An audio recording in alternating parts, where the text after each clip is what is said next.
A very good morning, everyone. I am Akanksha Joshi, and I welcome you all on behalf of Mergerware to the M&A Summit 2021. The goal of this summit is to bring together thought industry leaders to give talks that are idea-focused and on a wide range of M&A subjects to foster learning, inspiration, and provoke conversations that matter. Mergerware is truly honored to organize this event in association with Accenture, Mercer, HR M&A Roundtable, and LIGL. I would also like to let you know that after the event gets over, the recorded version will be shared with all our attendees. So we have a fantastic program lined up for you. We have 3 amazing panel discussions of about 1 hour each on different topics. I'm sure you all are really excited about all the amazing conversations that we are going to have today. So without further ado, let's dive into our first panel discussion on the topic, cross-border post-merger integration. We have Nitin Kumar as the moderator for this panel discussion. Our guest speakers for the first panel are Greg Albert, Jeff Desroches, Jim Buckley, and Rishabh Mishra. So over to you, Nitin. Thank you, Akanksha, and thank you, Mergerware, for having us here. So let's go through a quick round of introductions. My name is Nitin Kumar. I've been in M&A for more than 25 years, and I recognize many of the attendees. I've worked with most of you pretty directly. It's strange to see such a small world. I have been in-house with companies like Hewlett-Packard. I've been consulting with Pricewaterhouse, Deloitte, and FTI and the likes. In my career, I've seen about 1,000 deals, several diligences, many integrations, many specialized versions of M&A like hostile takeovers, platforms, and the likes, carve-outs and divestitures as well. I've done $100 billion transaction and $100 million transaction and everything in between. I'm also honored to be moderating a panel with such high horsepower and experience. It is atypical that I get to hang out with people with decades of experience like we have on the panel. And it's going to be a very interesting session given everybody has a different view on cross-border M&A. So let's go in alphabetical order from here. Greg, why don't you introduce yourself? Fabulous. Thank you, Kumar. Hello, everyone. Good morning, good afternoon, good evening, wherever you find yourself. My name is Greg Albert. I'm a managing director in Accenture Strategy, focused exclusively on our M&A practice. We all work cross-industry, although I spend most of my time in high-tech energy, chemicals, and telecom. I don't have 1,000 deals under my belt like Kumar, but I probably have about 250 if you include my days starting my career in venture capital at Kleiner Perkins before going in-house at Corp Dev at a Fortune 100 chemicals company. And I've been in consulting for about 10 years, first at a pure play strategy firm, and now at the largest consulting firm in the world, Accenture. It's a pleasure to be with you here today. Jeff? Yeah, good morning, and thanks for having me on the panel. I'm Jeff Desroches. I do corporate development strategy and corporate development for VAT, which is the leading vacuum valve manufacturer in the world, primarily for semiconductor and industrial applications. So I've got about 25 years in industry. Most of that has been in and around the semiconductor industry and various other industrial, some life science companies as well. And about 13 years doing strategy and corporate development. And you know, a lot of my talked about, but nevertheless, yeah. So 25 years in industry, 13 years doing strategy and corporate development. Most of that in the semiconductor industry, and as well as some other industrial manufacturing and life science industry market companies. Great. Jim? Hi, good morning. Yeah, Jim Buckley. I am the VP of Global Merger and Acquisition Integration at VMware. I have been doing M&A for a very long time. I won't give numbers because people will figure out how old I am. I have been doing M&A in high tech specifically, so I don't have the breadth of some of the experience on this panel with their backgrounds, which I'm really happy to be included in. I have done hundreds of deals, but not thousands like Nitin. So I'm really impressed, and Nitin brings a wealth of experience and background to this panel. I started out in finance and operations at Sun Microsystems back in the 80s, and that's kind of a normal transition for many into M&A integration, and it's turned out to be a really fun career, and I've learned a lot. So I look forward to contributing to this panel. Thank you. Last but not the least, Rishabh. Yeah, hi, thanks, Nitin. Good morning, good afternoon, and good evening, everybody, wherever you are. I'm Rishabh Mishra. I lead corporate development M&A for a company called InfoStretch. It is a leading tech services firm headquartered in the Silicon Valley, backed by financial sponsors like Goldman Sachs and Everstone Capital. So I have been in the business of M&A for a couple of decades. First 15 years was investment banking, advising companies on all kinds of deals, primarily M&A across sectors and geographies. And then since 2006, I have been focused on in-house M&A integration as well, apart from transactions.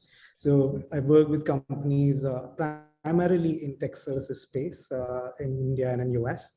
Earlier, I was with a company owned by Bain Capital called Brilio, and very privileged to be here and talk about something which is very close to my heart. Like everybody else here, I think I'm myself looking forward to the conversation. We're learning a lot from the esteemed panel. We can get started, Nathan, if you're okay. Absolutely, thank you. As you all notice, there's a wealth of experience here, and hopefully our esteemed panelists can share some meaningful experiences which can enhance value. One important thing here is that obviously cross-border M&A and culture cannot be separated. All of our panelists recognize that, and we are happy to take any pointed questions in that direction. However, there is a separate panel that covers that, and I'm sure there is a very experienced crew who's going to handle that. So if we are going light on that specific area of M&A, it's by design for the session, because I think everybody recognizes how important it is. However, specific questions are always welcome and happy to answer. Anybody on this panel is happy to answer. So let's dive right in, and let's go on to the geographic diversity, and every country obviously has its own nuances. My question goes to Greg first. Could you go into what are the nuances of cross-border deals by industry and its applicability? And maybe Jim, you can add your wealth of experience and commentary after that as well. No, it's a great leading question, and it's not one that can be answered in bullet points or talked news 30-second squibs, but I'll do the best I can. So as you mentioned, global deals are, no two deals are created equal, certainly, whether it's buy side, sell side, pre-deal, post-deal, all of the value drivers and value levers are going to be a little bit different. The global nature of transactions are quite distinct relative to different industries. So for example, leading right now, actually, a very large industrials merger integration with 72 countries that are involved. Every country has their nuances. Every country has the different legal complexities, let alone intellectual property and hard asset, tangible asset considerations. Very different from another deal that I'm leading that has 23 countries that's fully in software. So it doesn't have the plants or manufacturing or tangible assets that a industrials company would have. So the considerations are quite different. Not easier, not harder, but certainly very, very different.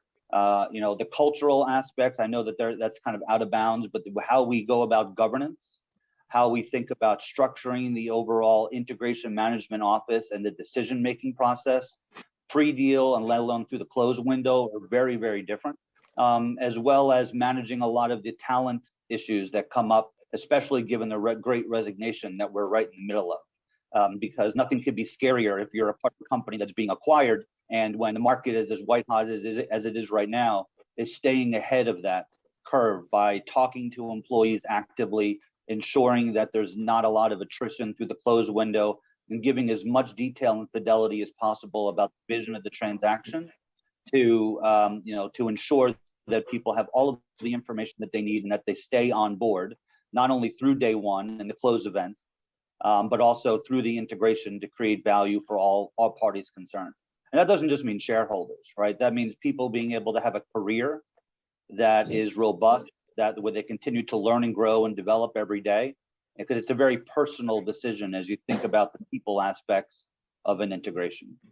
So that's just one example in terms of the differences in industries from a cross-border global transaction perspective. Yeah, and I can add some to that. I think what Greg said is all of our experience on cross-border deals. And my experience in that is the way to stitch all these nuances together, at least the best way in my experience, is via communication. I think being really clear about what's going on and when it's going to happen to all on both sides of the transaction, quite honestly, I think, I'm sure on this panel, the acquirer can be as unsettled by an acquisition as the company to be acquired. And I think that's typically missed, quite honestly. So I think a lot of those nuances can be best addressed via well thought out, timely communications. And saying too little, too late actually destroys deal value, doesn't create deal value. But I'm not a comms person, I'm a finance and ops guy, but I leverage my comms team heavily to make sure that we're working hard to create value via the communications to the topic of how nuances can be. Stitching it all together helps drive the value going forward. Thank you, Jim and Greg. That was terrific. Question again, Jim, if I can just take you up on that and extend that to a little bit more about the function-specific nuances, right? For example, there are finance-specific nuances, there are supply chain-related nuances, and many others. So how has that impact functions in your experience, and what have you seen and observed? Yeah, no, this is another great extension of this topic. So cross-border, the people side is obviously key. People are typically a huge value of any acquisition. And every country has different, we all understand and have experienced the worker council challenges in Europe. I think when you get over into Asia, there's other issues about, what sort of stipends they might receive, transit stipends in Tokyo. So making sure that every function through the due diligence process starts to think about the challenges that are going to occur in integration and integration planning is really, really key to highlight early. R&D engineers speak kind of a universal language, ones and zeros in high tech, right? Especially software. So that's a universal, that's less of a challenge, quite honestly, in my experience. But when you get into finance and legal and the HR side of things, it can get very complicated very quickly. So I think it's important to leverage in-country, in-region resources early, whether it's internal or external. Some of my best friends on some of my bigger cross-border deals are the lawyers that are in country because they understand what's going on the ground. I have actually been accused of being a lawyer before, which I'm not, but I hang around them so much. I tend to use a lot of legal words. The functions are key. I think the getting on top of that sooner rather than later, again, is going to be key to creating value post-close. Well, this is great. And Jim, thanks for alluding to that, because strategy informs the diligence, which further informs the integration. And we need to be cognizant about similarities and differences. And Jeff, looks like you've played the entire spectrum from strategy to diligence through integration. What have you observed, and how have your experiences been shared? Yeah, if I could, I certainly agree with all that. If I could emphasize a couple of points first, one of the things, having done deals from Cologne to Seoul and points in between, I can tell you that one of the things to keep in mind is that, and particularly for people that are maybe new getting into the area or on their first project or aspiring to go into this area, is a lot of the basic blocking and tackling of doing the deal, planning out the diligence, planning out the integration, executing, your checklist, your playbook, all of that stuff a lot of that can still be used. That's all still good. You don't need to, I don't think, while we're going to focus on the nuances between cross-border and domestic deals, don't throw out your current process, right? Lean on that, start with that, but then recognize that there are nuances to doing international deals. And that leads to my second general point about this, I guess, is that really want to emphasize a point that Jim made about getting local expertise. Not only internal, if you've got your internal people in country, then absolutely you want to involve them in the project, but also external advisors locally there that know the nuances. And particularly, there's a couple areas where I think that really is valuable. And in particular in the legal area, I mean, I think it almost seems like a no-brainer that you're going to involve some local legal expertise in your deal. But honestly, you might be surprised how many companies try to kind of do it on their own if they have the resources available. And I'd say, while it may cost a little bit more money, it's money well spent. And I look at it almost like an insurance policy against future issues. And the legal regime can impact a lot of different aspects of the deal structure, asset versus share deal with respect to liability and tax implications, payment, contingent consideration or earnout, tax and payment implications, schedule implications on that. Jurisdiction also is really important.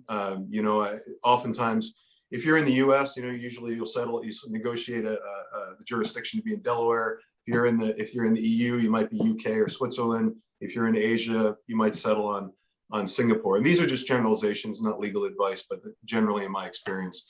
But all of those, typically like to be dealing with in an environment where there's an ample body of corporate law, right, backing up the activities that occur, particularly if there's issues. Jim mentioned the HR aspect, so I won't go back over that. I strongly feel that having some local HR expertise is really valuable in the deal. The third one I'll mention, though, is just briefly is finance as well, finance and tax in particular. The different rules with respect to revenue recognition, reporting and accounting treatments can vary dramatically. And one thing I'll emphasize is that you can always count on sellers to try to minimize their tax burden. So, and that can manifest itself in different ways in different countries. And I would say always keep an eye out for that. And again, the local expertise will help you to sift through those challenges. Excellent. Jeff, thanks for that. That was very insightful. Rish, you've done deals both from the investment banking side as well as in more functional and corporate roles. How do different risk profiles manifest when you do cross-border M&A? And I don't want to index on the risk alone, the opportunity profile as well. Yeah, absolutely. Cross-border M&A can be in various, a lot of drivers can be driving the particular deal. Like, for example, I think the risks are lowest in pure conglomerate acquisitions. The companies involved are probably not involved in the same business, definitely not in the same geography, which has associated it. So those are, I think, the least risky ones when it comes to integration. On the contrary, the risk is highest in case of horizontal mergers when one company is trying to either get into a new market scale or eliminate competition, reduce costs. There is a lot of overlap. The cross-border integration is the most challenging and risky. But the fact is that most cross-border deals, at least in my experience, I've seen their main aim is to either extend market or a product offering in a new geography. And these deals, have attributes of, vertical, what we commonly call as vertical acquisitions or mergers, which are inherently quite risky. And cross-border makes them even more complex for integration. I think I'll agree with Jim earlier. He was saying, I think the involvement of the target company and the in-country teams is critically important in cross-border deals integration. I think that to reduce the risk, it's best to create an integration plan depending on the nature of the deal and the objectives with involvement of the target company's management team. And I think not just in the planning stage, but in the execution, which by the way is most critical, is best to involve the local in-country teams to execute on the execution on the plans that have been built by the target companies, I mean, in collaboration with the target companies management team. Excellent. So that kind of summarizes how the functions and deal types kind of work differently. And if you take the common theme of what our panelists said, it's very clear that we still need to respect the process, but understand similarities and differences. We need to understand what industries are, rely on local expertise, respect the process, but don't run a mercenarial playbook there because every deal is different. So that's been the general takeaway that all our panelists said. Friends, we do have one question from the audiences. The question is, with the economic climate changing every now and then, what should be the focus on cross-border acquisition and post-acquisition? So it's a great question, right? And I'm curious to get everyone's views. Now you have currency arbitrage, you have talent arbitrage. Now deals come in cycles. There are buy side, sell side, divestitures start to go up, mega deals start to go down. So there's a lot of thematic stuff that happens with the macroeconomic factors impacting M&A. But let's get some of our panelists' view on this as well. I mean, this is Greg. I would jump in and say, first of all, at least throughout my entire career, the macroeconomic situation is always in flux, right? So as the saying goes, you never step in the same river twice. So there's always change afoot, no matter if you're talking about October 21st, 2021, or October 21st, 2011, or 2001, whatever it is, there's always a change. But I think, to do cross-border merger integration or any transaction quite well, I think takes a little bit of being able to sit well with ambiguity, because as the chess pieces move around the board, whether the macroeconomic, microeconomic, live through geopolitical considerations today, is trying your best to take any headwinds, such as regulatory processes are taking longer and longer around the world. Whether it's in the US, Hart-Scott-Rodino, the equivalent in the EU, SAMR in China, etc. The regulatory processes are taking longer in order to get in as a condition to get deals done.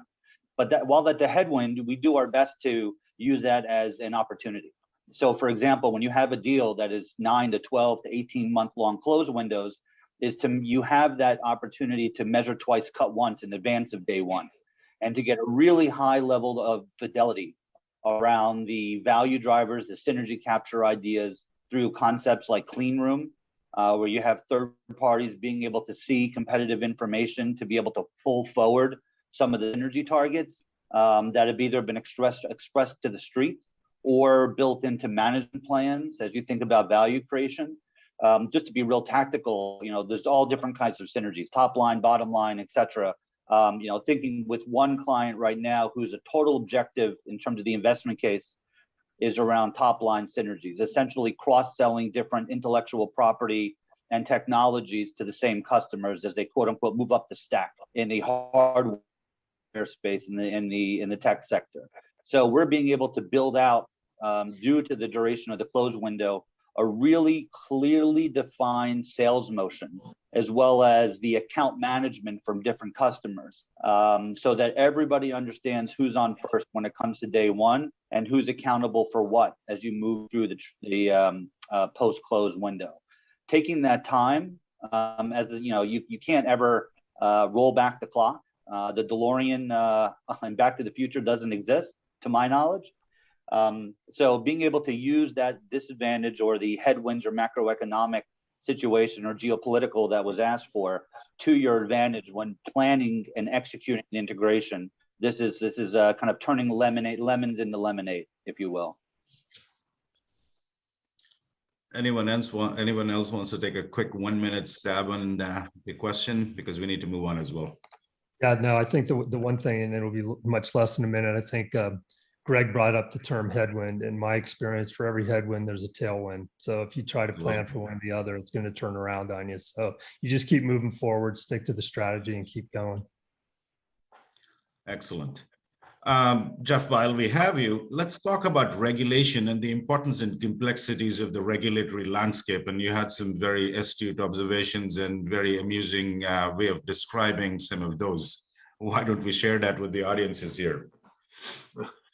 Well, it's certainly true, that when you're dealing with cross-border deals, you're very likely to run into the regulators at some point, and every country, of course, has different regulatory requirements and different process for approving those, and it's quite a specialty legal niche there as well. So I would tend to emphasize again the employment of some local expertise, as well as specialists in the legal regulatory realm. But I would say, one of the things I would mention is, don't think that you need to apply for approval everywhere that you sell, for example, one widget per year or something like that. Just because you do a little bit of business in some far-flung country, you don't necessarily need to apply for approval in there. So what you really need to do is work with your advisors to assess whether not being approved at some point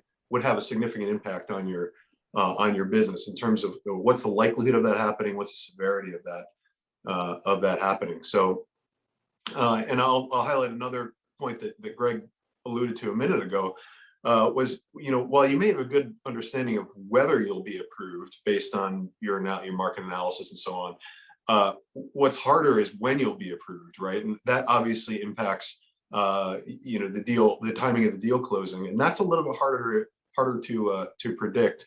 What I would say in general, assume it's going to take longer than you initially think it will, or certainly longer than you prefer it to take. One other thing I'll mention is that when you're thinking about the regulatory process, one of the key elements really is about how you define your market, right? So we throw this word around quite frequently in terms of the market. What's the market concentration? What's the market size? But really how you define the market, whether you define it broadly or more specifically, more narrowly, is really key when you go into to try to get approval. How you define it can really portray the market as being highly consolidated or potentially highly fragmented. So those are all things to consider. Where just a simple example might be, for example, online entertainment, right? Okay, that's a very, very broad term. Lots of different things can fall into that. If you talk about movie streaming, okay, well, now you're really only talking about a couple of leading players in that, which would be much more fragmented. So depending on how it may or may not make sense to define your market at different degrees of narrowness. So that's just something to consider. No, this is absolutely fantastic, Jeff. Thank you for that. Jim, extending that question to you, oftentimes regulators and legal people are at least notionally thought to be very adversarial, but they're very, very critical to get the deal done and to maintain the integrity and the velocity of the entire M&A process. In your experience, how have you recruited them as allies, and what have been some of your success stories there? Yeah, no. So as I alluded to earlier, I work, as we all do in M&A, we work with a lot of lawyers, and sometimes it's easy to slip into the persona of being a lawyer when one is not. And I'm as guilty of that as anybody. And I do think it's important to understand, and Jeff alluded to this, the makeup, who's who in the regulatory body in that country. And one, you have to understand what the body is, what are their responsibilities, and typically, there's all different flavors of regulators in every country. And I think at the macro level, the important thing is to realize that while you're doing a cross-border deal, there are a lot of constituents involved in that. Doing a cross-border deal that's, it's headquartered in the US, but has business in Germany and Brazil. You got to understand what's going on in Germany and Brazil, and not just come bulldozing your way through in Brazil and Germany. One, regulators don't like that. They don't like to be bulldozed. One of my experiences was a deal we did at PayPal. It was a Swedish deal, LIGL, and they had a significant presence in the UK. So while the deal was approved in Sweden, it was questioned in the UK by the Competition and Markets Authority. And it was really important for us to make sure that we understood how best to inform the CMA of the macroeconomics of the deal, how we were in fact supporting competition, not destroying competition. And we leveraged in-country resources, external counsel that actually had people that had been on the CMA. And we really understood how they worked and how they thought. And we were able to go in and speak their language. We weren't coming in trying to just say, this is, we're PayPal, we're this, we're that, just to prove this and let's move on. It was a very lengthy process, but as we got to understand the personalities, we actually had profiles on all the CMA board members. And we understood where they came from, what their backgrounds were. And it really, really helped. It really helps when you go sit in one of their meetings, which is a little, it was daunting, quite honestly. I felt like I was sitting in the Supreme Court of the United States. I was almost expecting white powdered wigs and black robes. But I saw faces and I could connect their experience and their background to what we had to tell them. And it went really, really well. We were actually the only deal that year that was approved out of 8, I believe, that they had questions on. And I think a lot of it had to do with our approach. I mean, we certainly did our homework. We had our numbers buttoned down. We explained to them how we were actually supporting competition, not destroying competition. And their want is to say no. That's what regulators are sort of predisposed to do, is say, I understand where you're coming from, but no. I understand, no. But we were able to get through that, and we knew that was going to be part of the process. But I do think it's really, really important. I think the other example real quickly is, in Israel, the regulatory body around their R&D, the chief scientist, which I think now is called the Israel Innovation Authority. You got to understand how they're wired and what their job is as part of the Israeli government. And, because you're buying technology in Israel and you're going to do something with it outside of Israel, they're like, our technology, we got some skin in this game. And again, I think having that relationship really helps go a long ways to make sure you're not just sneaking one under them. Nitin, do I have a couple seconds just to add to that? Feel free. Okay, just I have another one coming for you though, so please feel free to go ahead. Oh, right, okay. Well, just real quick, I just want to double down on Jim's point about understanding who you're talking to. Understanding the audience is really, really important, and you can really leverage the expertise of your advisors in that perspective. Understanding whether the regulators are asking you questions because they're genuinely concerned about market consolidation and there's an argument to be made there, or are they just trying to? Is there another agenda? Are they just trying to gain knowledge? Is there some trade friction that they're sort of trying to retaliate for in some way? Is there, what's the dynamics around that? Can be really helpful. I have an example of that, but I won't go through it in the interest of time. But in any case, Jim's point's really good. I just want to double down on that one. Yeah, so great. Summarizing on this theme is that understand who you're dealing with, understand what you're dealing with, understand where they're coming from. The goal is usually common. The posture may be adversarial, but it's not because of intent, right? That's basically what the panel has been saying. Now, friends, we have another question here. Actually, we have 2. Understanding the current scenario, M&A efficiency comes with finance and HR. Apart from this, data and analytics does play a heavy role. Now, this becomes an industry question, right? At least the world that Jim and me come from, or Rishabh comes from to an extent in the high tech. It's not necessarily true that back office is all the time contributing to the synergies. You would get on the pump for revenue synergies, which comes from product pricing and all that. Actually, oftentimes in recent transactions, you see that the back offices are underinvested with these small companies that you're buying. In fact, you have negative synergies there. So you need to go and get deal value from other places. Yes, data and analytics is absolutely critical, but in the TMT, tech, media, telecom world, it's definitely not just the 2 back office functions. IT can be as complex, right? So that's sort of my view on this. But Rish, feel free to add your views. No, I completely agree. In fact, I won't take too much time.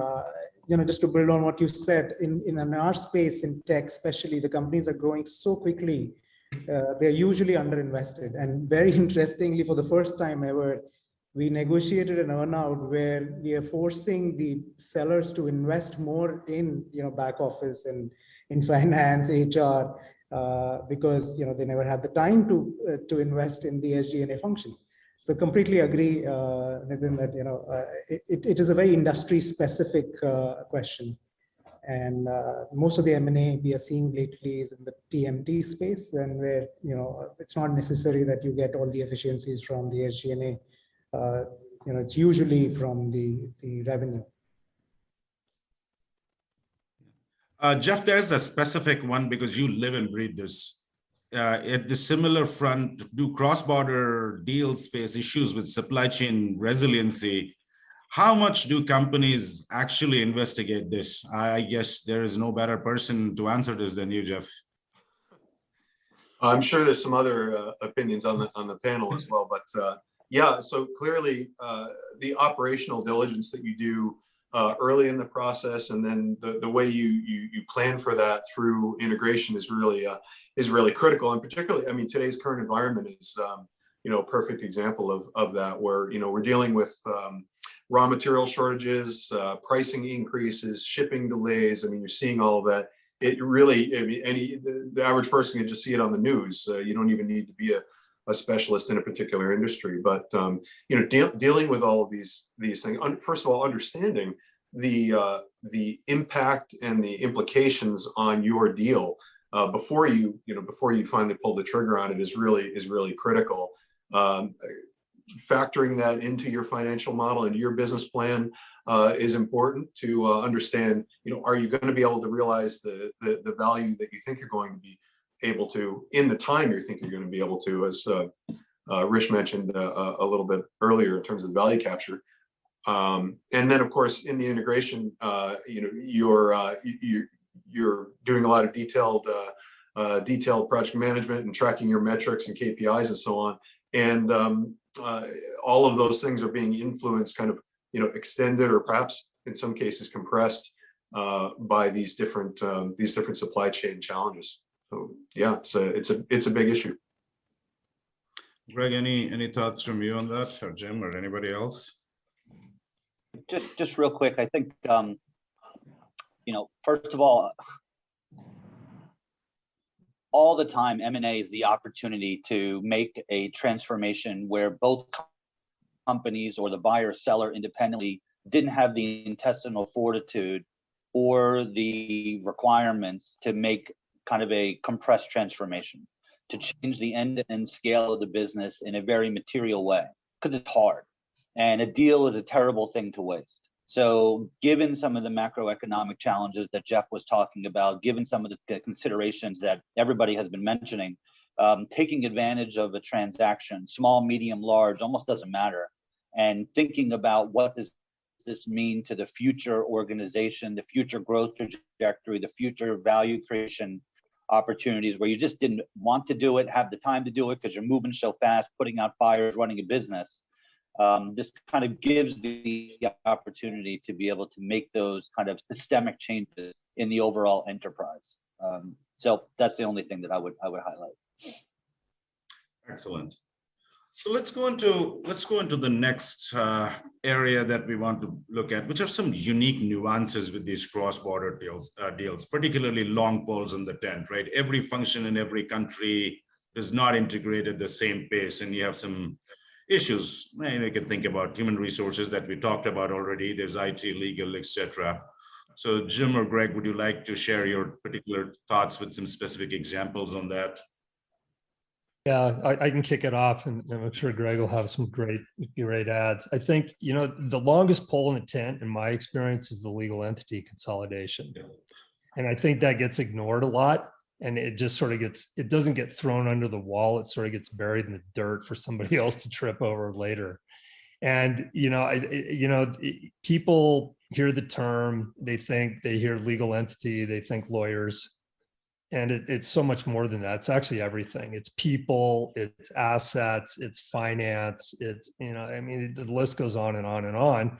And again, it kind of plays back into the regulatory topic. A lot of it is regulatory based. Like, what can we do? When can we do it? And then I think the other question that is acknowledged but not always answered is, how do we do it?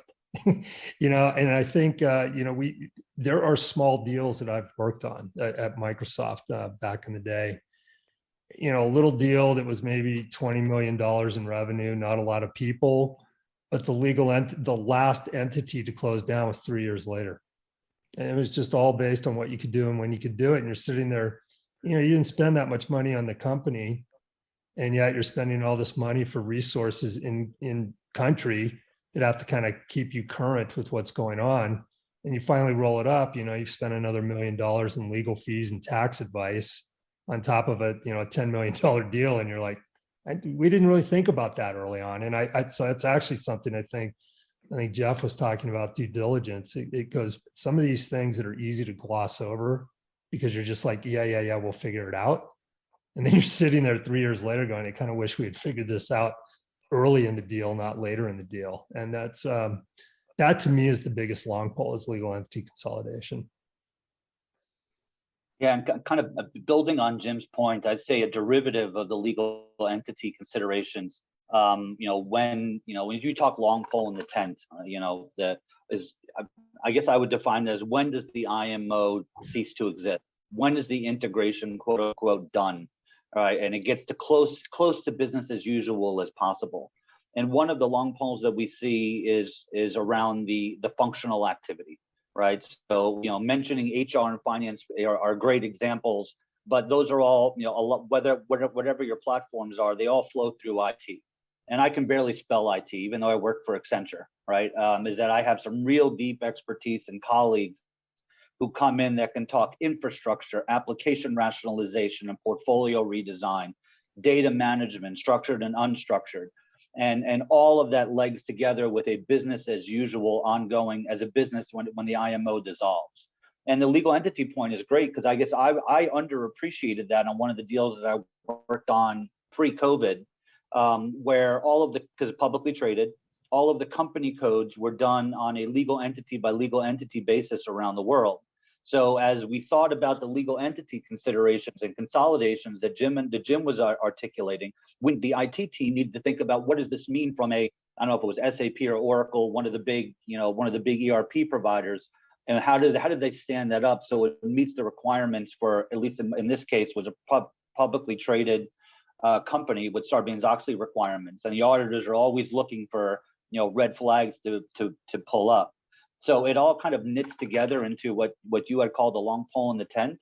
And I think the management of it, like the way that we used to do it, like when I don't have as long of a beard as Jim, but I think the days of doing integration planning and execution in Excel and SharePoint and emails are over, right? It's inefficient, it's ineffective, you need to maximize the value of your people. So there's a lot of very interesting, pretty slick, user-friendly technology that's out there that lets you manage the planning all the way up from pre-deal, right? The diligence through planning, through execution, with a single source of truth. And that includes all of the PMO weenie stuff, like raid logs, risks, actions, integration, synergy tracking, but also being able to be laser focused on the value creation. Some of these tools are really unique, and leveraging technology today helps, I don't want to say shorten the pole of the long pole in the tent, but certainly makes it less pointy, to continue my terrible mixed metaphor. But anyway, that's just my thought. Very insightful. Thank you, Greg and Jim.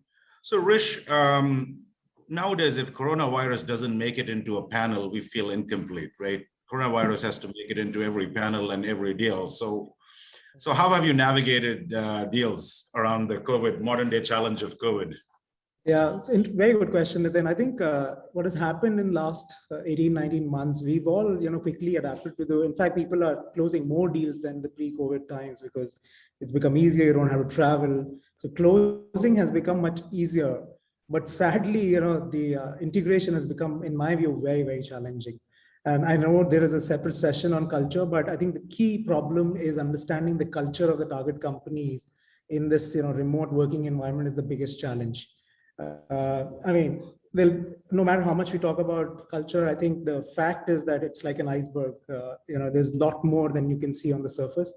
And, doing things remotely, you may have the best of the best strategy, but executing on it until you meet people in person is very, very challenging. So I think the biggest drawback in the M&A world COVID is on the integration on the cross-border deal, especially where it's an unknown territory for most buyers, and cultures may be very, very different. And until and unless you break bread with people and meet them in person, it's very, very difficult. Though the number of deals have gone up in terms of closures, but I think COVID has really made it very difficult for cross-border integration. Jeff, any thoughts from your end? Yeah, I mentioned the supply chain aspects, I think earlier when we had that question, so I won't go back through that, but the just real quick with regard to Rish has made some good points about the challenges of doing M&A in general and M&A integration in particular in an environment where you really can't travel very much, and most of this is having to be done remote. And I remember when this first started, when the lockdown started and so on, I kind of thought about, well, how much of my job can I do completely remotely? And I think about 90-95% of an M&A deal or so you can do pretty much remotely. But the part that's really, really difficult, and this won't come as a shock to anybody, is the relationship building part. And that's key in a few different elements. And I know Rich just highlighted this. Again, I'll just emphasize it, is that in the beginning, from an integration standpoint, in the beginning, when you're going to have a lot of challenges in that project, typically in a larger one, and it's very tactical activity. You're working very closely with one another. You need some trust, you need communication. Establishing that purely via Zoom or some other remote method is very difficult to do. Earlier in the process, I would say, convincing a seller to not only sell the business but to sell to you can be a challenge remotely. And then some elements of diligence are a little bit tricky as well. But I think in general, most of it can be done remotely, but some elements really require, the relationship building elements really require some in-person discussion. Excellent. I'm just cognizant of time, so we'll go through this last topic very quickly with the panelists. Now, almost everyone understands that playbooks are bodies of knowledge, whereas integration is a skill. Yet we all I'm not saying we all, but organizations generally over-index on the playbook part of it. What are some of your thoughts on how much you should rely on them versus not? Jim, maybe we can use some words of wisdom from you.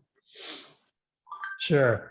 Some people that are probably out there in attendance have heard me say this more than once and quite broadly at times. I think playbooks are important and playbooks are foundational. I think playbooks need to be written because it exhibits a grasp of the work and what is required to do the work.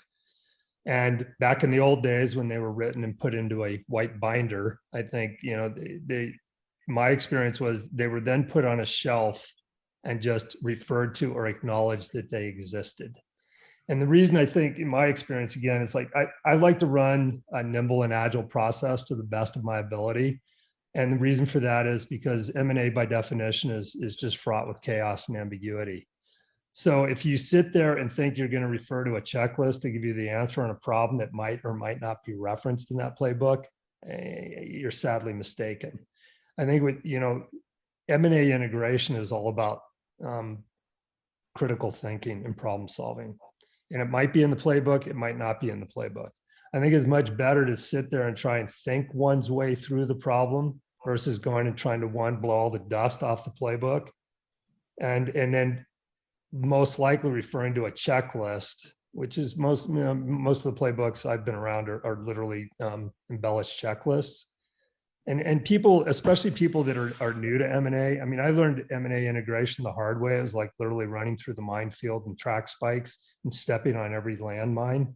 I think there's a lot of experience out there now that people can leverage and talking to people, but it's now where you need to rely on people's experience to get through the process, which I think is much better than a written playbook. It just doesn't lend itself. People like checklists, 1 through 100. And I've seen people get really wrapped around the axle. And I've asked some of my team, like, okay, when you don't need to do number 8, what do you do?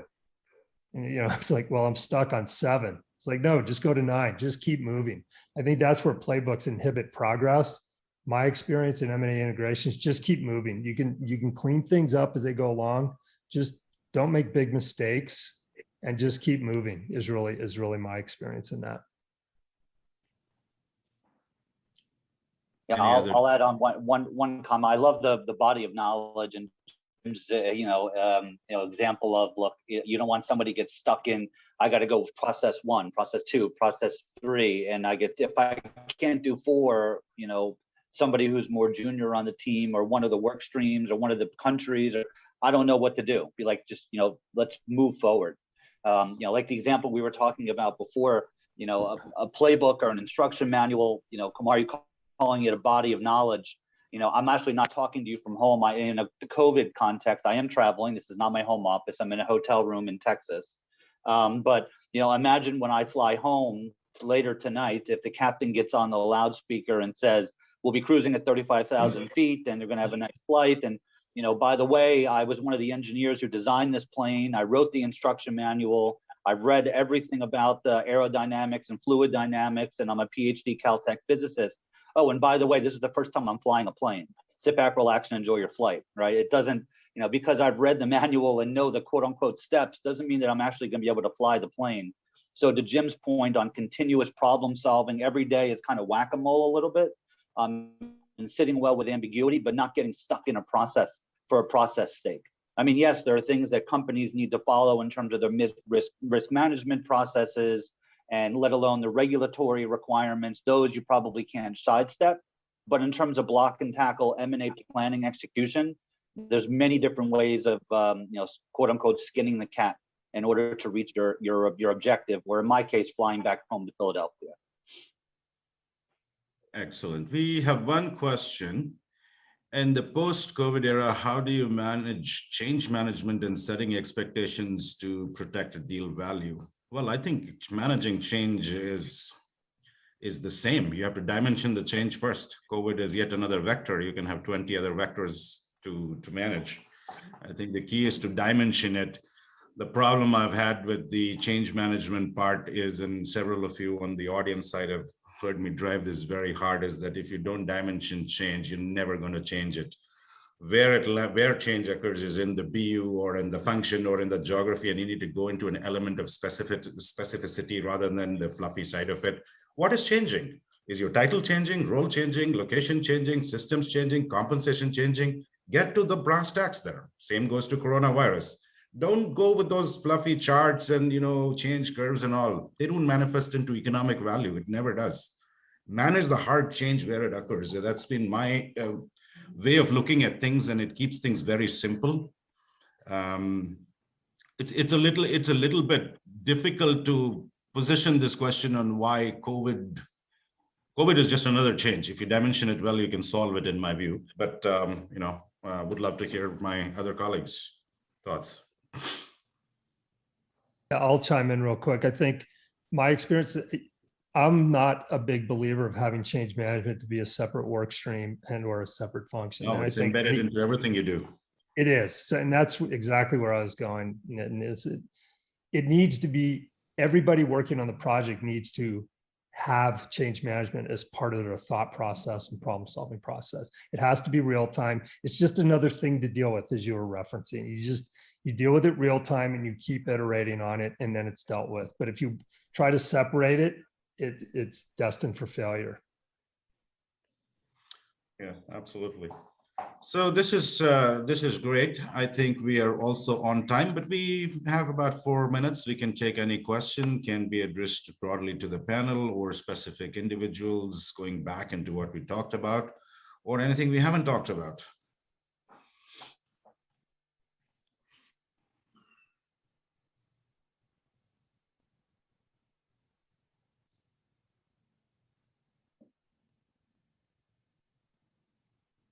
Let's give it another 30 seconds to see if there's any questions.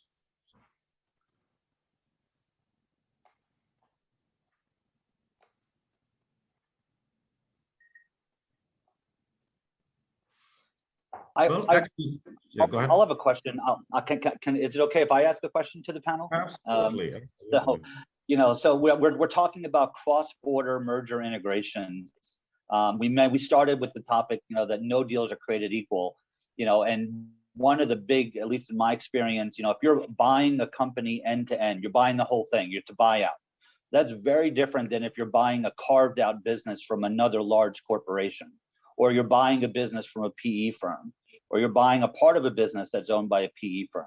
So as you think about cross-border merger integration, given those two, you buy the whole thing or you buy, a carved out business, what are some of the main things that come to your mind in terms of managing risk, the planning process, the complexity of TSAs? What are the things that, quote unquote, have kept you up at night? But now you're here, so you lived through them.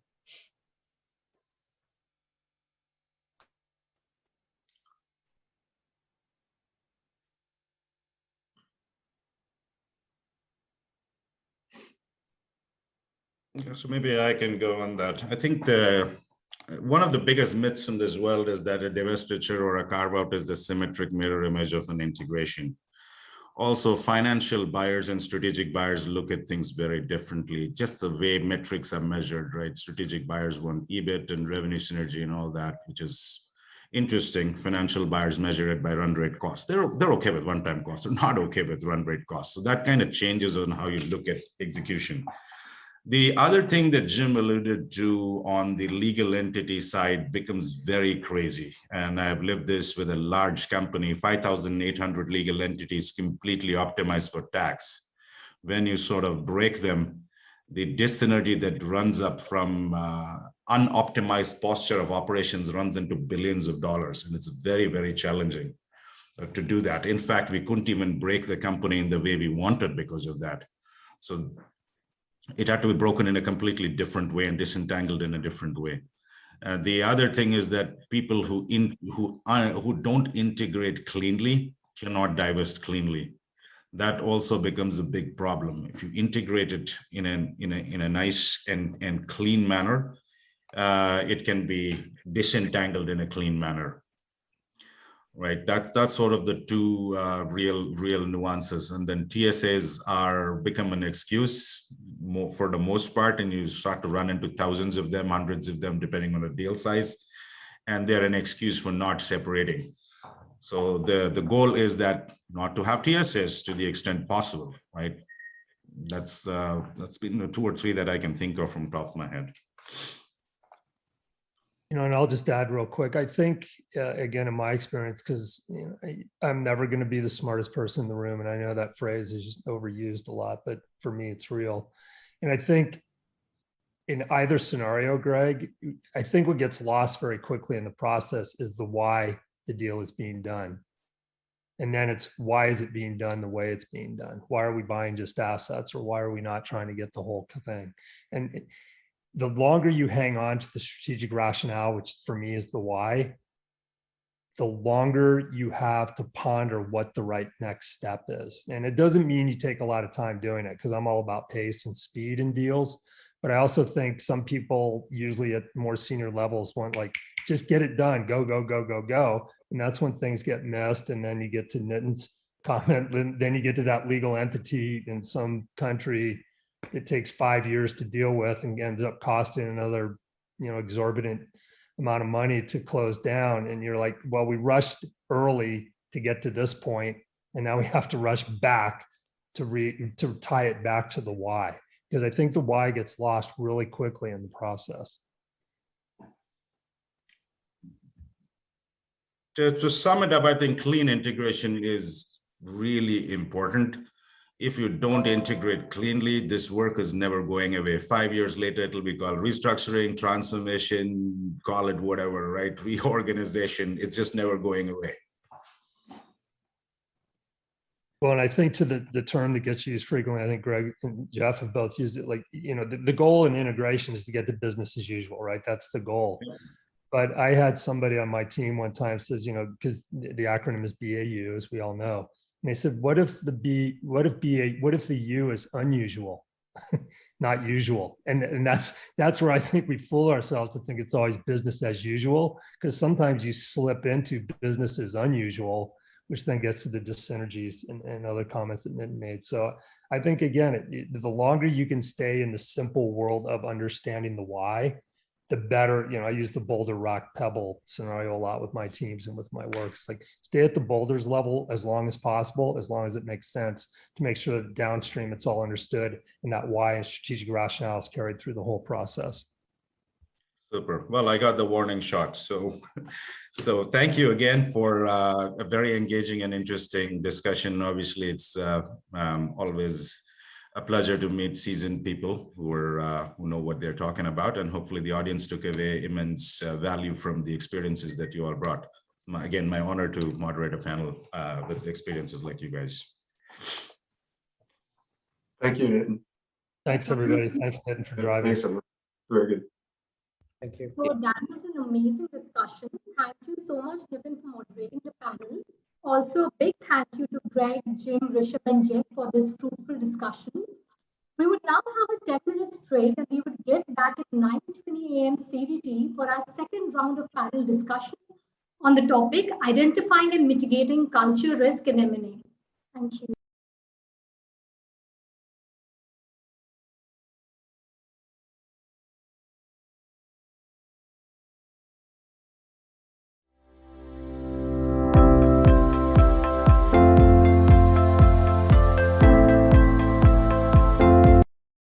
Very warm welcome to everyone. So we would now begin with our second panel discussion on the topic, identifying and mitigating culture risk in M&A. Clint C. Kendrick would be moderating the panel. Our guest speakers for this panel discussion are Elizabeth Bryant, Mark Wolsteny, Maureen Loney, Rob Garber, and Susan Hanold. So over to you, Clint. Great. Hello, everybody. And I'm excited to be moderating this panel with such a great group of individuals. My name is Clint Kendrick, and I'm the chair of the HR M&A Roundtable. I've done a number of deals in my career, and I've learned a lot from the 5 people that we're going to be hearing from just in our brief conversations about culture. And I'm hoping that you'll take away some things that will help you with your culture journeys as you seek to drive value with your M&A work. So why don't we go ahead and start with some introductions. We'll have each of the panelists introduce themselves, and then we'll jump into the questions. Let's begin with Susan Hanold. Hey, good morning, everybody. I am Susan Hanold with ADP Strategic Advisory Services team. And in my role, I help out our clients build out their HR strategy and to provide advice and insight when it comes to mergers and acquisitions. Glad to be here. Great. Thanks, Susan. Mark? Hi, everyone. I lead the talent and HR due diligence and integration team at Crow, which is a global accounting, tax, technology, and consulting firm. My clients are typically strategic acquirers and private equity firms in their portfolio companies. And my background initially on the HR side was as an HR executive and CHRO. And the last 15 years, I've been a coach and consultant in the due diligence and M&A area. I also love the work. I love to work with great people, and I'm looking forward to learning from this session today. Great. Thanks, Mark. Elizabeth. Hi, everyone. Thanks for joining us today. I'm a partner with Mercer based in our Washington, D.C. office. We have a dedicated business focused on M&A, and I lead a part of that business. In my deal work, I focus primarily on complex multi-work stream divestitures and integration. Great. Thanks, Elizabeth. Maureen. Thanks, Clint. Hi, everyone. Thanks for being here today. I'm with Cisco Systems in the M&A practice, and have been here for about 8 years, leading dynamic teams. So we form teams around individual acquisitions, and I do that from an HR people perspective, starting in the early term sheet phase and working that through with the team all the way through the integration. I think I've done about 20 deals over those 8 years. Cisco is a serial acquirer. I think we're at 229 right now. And so just again, happy to be here and looking forward to this discussion. Great. Thanks, Maureen. And Rob. Hi, everybody. My name is Rob Garber. I'm a career HR guy, HR consultant, who for the last 15 years led the HR M&A team for a serial acquirer. Not long ago, I founded my own consulting firm, Adeptus HR M&A Advisors, where I help clients manage transactions. I've worked on a lot of deals, buy side and sell side transactions. Great, thanks, Rob. And we're going to jump into some questions now, but I want to invite everybody who's listening or watching to go ahead and drop any questions you might have in the chat, and we'll make sure that we address those if there's time. We have planned to have some time at the end to answer specific questions, so please don't be shy about using that chat feature. So why don't we begin by level setting? What is culture, and why is it important for M&A professionals to understand? Maureen, why don't we begin with you? Sure. So I think a way to look at culture is we hear about values and beliefs, right? So those things might be like intangible and hard to see and that aren't necessarily visible. So if you think about sets of systems of beliefs and values, it can be visible through the way that people behave day to day, right? And the rituals that teams have. So what environments does that create, and what is the experience employees are having within that? And I think another piece is that, sometimes the word culture can be, people have an aversion to it, or it can be thought to be like soft or fluffy. So another way to think about it is just through operating areas, right? So if we're trying to get an understanding of those beliefs and values and observe and assess behaviors, we can look at operating areas. So some examples of these could be things like diversity, equity and inclusion, risk orientation, customer orientation, vision and strategy, of course. And then I think, as Nitin said earlier this morning, discussion isn't complete unless we talk about things related to COVID, because we're all navigating this for over a year and a half. So I think a few other areas that are important to look at with a cultural lens in terms of how a company is operating are around facilities and remote practices. So like how are companies navigating that and kind of existing today and planning for a return. And then another one that comes to mind is health and wellness, right? So including mental health. So what does a company believe related to this? What are their values? And, in this new world that we're all in, how do we look at those areas to ensure that we're retaining talent through the integration and beyond to be able to deliver on the deal value that we're setting out with to begin with. So I think that kicking that off, Clint, as a kind of a broad definition and some lenses to look at around culture. Great, thanks, Maureen.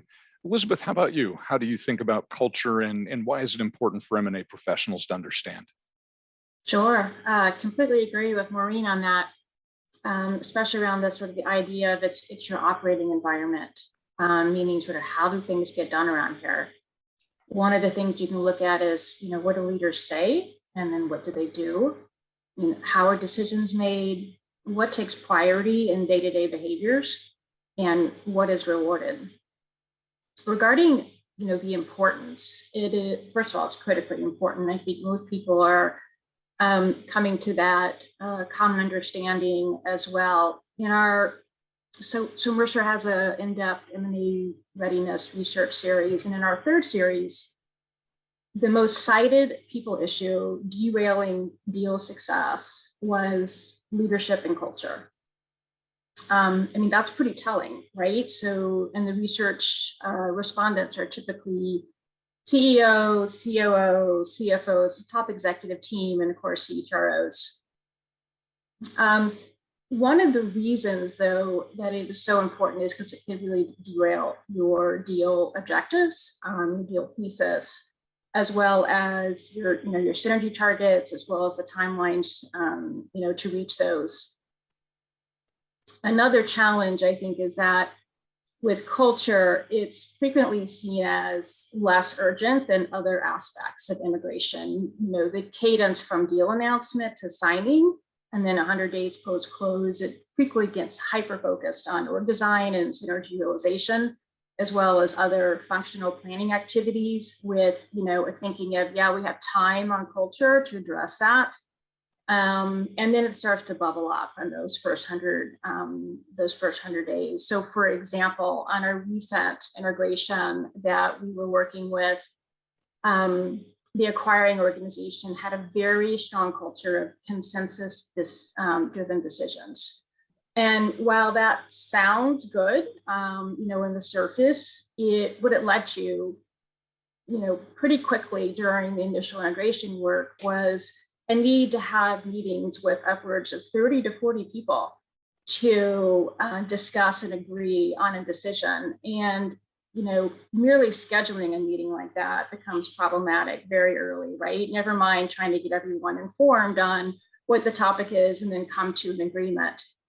And as we dug into that further, what we really learned was it was less about consensus, which sounded good, and more about the lack of accountability of decisions. There was no one person or two people you could go to that really owned that decision. And so that became a big shift that needed to happen to enable the deal objectives to go forward on a timely basis. Great, thanks, Elizabeth. How about you, Rob, in your experience? How do you look at culture and why should we understand it? I don't think I have anything to add to what Elizabeth and Maureen said as far as the definition of culture goes. But in my experience, I think you can actually create some competitive advantage in the deal process just by asking about culture. So I come from a background where I've worked on dozens of deals involving the acquisition of founder-led businesses. And I think the dynamic with founders, they're going into a transaction and they care about what happens to the people. I've worked on a transaction where it was my organization competing against a lot of financial buyers. And after we had won the bid, we were having a meeting with the CEO and founder of the company we bought, and heard from him that he really liked that we focused on culture and talent during due diligence, that they didn't experience that with any of the other potential suitors. And it was a differentiator for us. And I think if you think about founders, often they're surrounded by a team of people who help them build the business to the point that it was successful enough to be a takeover target.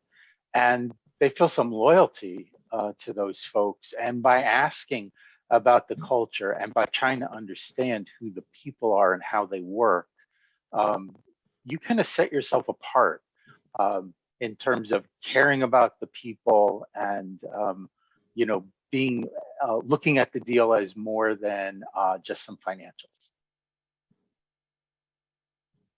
Great, thanks, Rob. How about you, Mark? Thanks, Clint. I'm going to come at it in terms of two challenges. And one challenge is really, how do you compare the cultures? I see often the focus is on understanding the culture of the target company. But if there's really going to be a benchmark or an assessment of where the cultural gaps or cultural adds, as you will, it's really important to understand the acquirer's culture. So I think in looking at the acquirer's culture, there's some value in taking same approach, right? Looking at documents, artifacts, etc. But it's also, I think, their past integration experience and deal experience, and what were those behaviors. I think it was Kurt Lewin who said, if you really want to understand a culture, try to change it. And certainly these are those types of environments where the culture at rest may be different than the culture under stress. So the 2 points I would just want to reinforce is, be sure you're attending to the acquirer culture as a benchmark, and then you can do a compare and contrast and determine where the gaps are and the gaps that matter. Some matter, some don't. All depends on deal objectives. And then what's happened in the past, and that's the challenge piece. And part of that is listening. What are the tales of brave Ulysses, right? During the last integration, what went well, what didn't go well, who were the heroes, and who didn't perform up to expectations. So those are all some applications, I think, of the culture definition and why it's important for M&A professionals to understand these dimensions. Great, thanks, Mark. And how about you, Susan? Yeah, thank you, Clint. Good example so far. And one of the things I was thinking about is a situation I just had yesterday with a company I was talking to. And from a culture perspective, I was doing a stakeholder interview analysis, really talking to stakeholders, asking, what are their HR priorities right now? They seem to be right now, clients are having or just companies in general have a lot of different priorities. I think you just brought it up, Elizabeth and Maureen, about this COVID, right? But there's all these things that keep getting thrown up on the whiteboard right now. And what do we actually take off? But when it comes to culture, and I was helping this company align their HR, all these initiatives, the key stakeholders and business leaders said, we feel like from this acquisition we just had, we have the we versus them culture. And it really struck me when I was listening to this.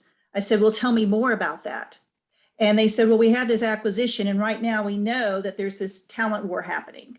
And so people are looking for a way where you can move talent. And they said, well, we're really confused because we feel like we're in silos. We have this business unit over here and we have this business unit over here, but we're not working together. Or should we be working together? And it brings up the question, and I think, Clint, you posted up on LinkedIn, I guess the other day, about who owns culture. And is it the CEO? As I actually asked them, I said, well, what do you want it to be? How should it be working? How are you measuring this? I didn't have any measurements. And they basically pushed it back onto HR. And I immediately went to the CHRO when I was debriefing yesterday with the CHRO. And it almost became a finger pointing exercise. Well, who said what? Well, no. It's not about who's saying what. It was back to Mark, to your point too, is having those benchmarks, compare the two, and then where are you trying to go? And then how do you make that shift in behaviors? And what are those desired outcomes you're looking for? So, I kind of throw it back out to the group, and I'd love to hear people in the chat too. Who owns the culture? And then how are you going to measure the culture? What are some techniques for measuring that culture and reducing that after effect? They totally feel they want to grow and they want to work together. They want to have enterprise initiatives. Just right now, they're feeling like they're in silos. So that's my just kind of current example of what I'm seeing with the client, with this one account. Yeah, thanks for sharing that, Susan. I think that really highlights the importance of culture, right? Because culture is about how things happen in a place. It's about how decisions are made, what the company leadership feels is important, and how the people are seen and treated. And just to summarize some of the other points, asking about culture tells the seller that the buyer cares about the people and that it's important to understand the cultures of both firms, not only for retaining key people, but generally minimizing disruption and ensuring business continuity amongst the entire workforce. So why don't we jump into the next question, which is, when should we start discussing culture? What's the right point in a deal to start talking about culture? And what are some of the trends that we're seeing in culture conversations? I know that when I started doing M&A work more years ago than I'm willing to admit in a recorded meeting, culture was not top of mind for a lot of acquirers, and that conversation has shifted and continues to evolve. So where are we seeing it evolve to? Rob, why don't you go ahead and kick us off? Yeah, so a couple of thoughts, Clint. First, I strongly believe that your culture due diligence, if you want to call it that, needs to start at the very beginning of the transaction. My point of view is that if you're waiting till you sign the deal to start to dig into the culture, it's too late, because you have some really important things that you're going to need to do as soon as you sign a deal, namely communicate with the employees that are becoming part of your organization. And if you don't have some understanding of how the business that you're buying functions, you're going to likely come across as tone deaf when you communicate with employees. You run the risk of just not delivering your message in a way that's going to be as effective as it could be. And I think one of the ways that you can get an early start on doing this work is by mobilizing your due diligence team enlisting each one of the members of your due diligence team who are going to interact with the seller in some way as a culture investigator for you. And in that way, you'll build a picture of the culture that's based on a lot of different data points instead of just based on HR's perception of the organization that they're buying, or just a bit based on our interactions with the leadership team. I think you do that by educating the due diligence team. I advocate finding some sort of a culture model, and there's just dozens and dozens of models out there that you can look at, and helping the members of the due diligence team understand the dimensions of culture that you're going to talk about, and just giving them common language or a common lens for them to look at culture during due diligence. So yeah, you can't start too soon. You can, I also should have said you can start pre-due diligence too by looking at you know, online resources. The company website can give a clue about culture. Do they talk about employees on the website, or you know, are employees not an important part of the image that they're trying to present? How about Glassdoor? What does Glassdoor say about the culture? What does Glassdoor say about the CEO? So there's lots of ways that you can start to build a really rounded out picture of the business you're buying. Great, thanks, Rob. Maureen, how about you? What are your thoughts on when we should start discussing culture and some of the trends that you're seeing? I would completely agree with Rob in terms of the early piece. You know, for sure, the earlier the better. And I would say that when you're pre-signing, some of the most significant risks that, you know, I think you do start to see pretty early on should be discussed, and confirming mitigation plans, at least at a high level, before you actually get to signing a deal. I have one that comes to mind around attrition rates. So one of the things we learned early on was that this company had pretty high attrition rates, which is not unusual for some startup tech companies. But when we dug a little bit deeper, they actually had really high involuntary attrition. So they were hiring people and then managing them out very quickly, which was a kind of a strange trend for us to see. And so then we had to peel back the layers on that and say, well, gosh, this could certainly be an issue in stabilizing, you know, the business and the team, especially in those early months. And could this be what is it pointing back to? One of the things we thought it probably was around hiring, right? So talent selection processes, and is that going too fast, and, you know, how's that being handled? And again, kind of what are the values underneath all of that that's causing that situation? So again, going into deal signing, when we're thinking about the integration and delivering the value that we're signing up for, we were able to talk about it as a team, you know, not just, this is not an HR problem, this is kind of how is the business going to look at this and help support the company and the employees and the hiring managers coming in. And I think, again, I think it was the earlier session where the comment of change management shouldn't be a separate thing. It should be embedded and infused in everything that you're doing. And culture is certainly that same thing, right? So I think that the early conversation and being able to identify what you can early on, try to get the really, you know, big risk areas and talk about mitigation so that when you're signing, you kind of know what you're getting into. I think the other piece, the only other piece I would comment on here is the early and often concept. So in starting those discussions early and having a framework that everybody who's working on diligence is looking at, a simple structure around culture that makes it easy to think about what they can be observing and peeling back the layers on. And then to not have it as a separate conversation or debrief, but every time the team's coming together, we just ask the question, is anybody seeing operational risks around any of these areas? And if this framework is simple and you can get the buy-in from the team to look at those operating areas, then in every discussion, you're observing and debriefing, and in that way, I think it just makes it easier then to do that. You know, how you embed it and how you integrate it moving forward. Great, thanks, Maureen. Mark, how about you? What are your thoughts? A couple thoughts. One is I see cultural due diligence really beginning after a letter of intent. And now why I say that is because the scope of due diligence is should reflect the cultural aspects before due diligence begins. And a lot of that, I believe, depends on deal type and culture overlap.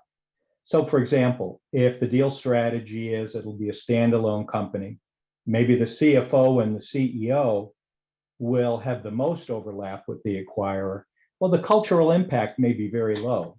Might also be very low if the acquirer is looking to sell the entity, again, keep it separately and sell the entity in a short period of time. And that's kind of goes to the, doesn't matter so much what it is, it's not going to, you know, pollute the gene pool elsewhere. And it's something that isn't going to be a long-term thing we have to deal with.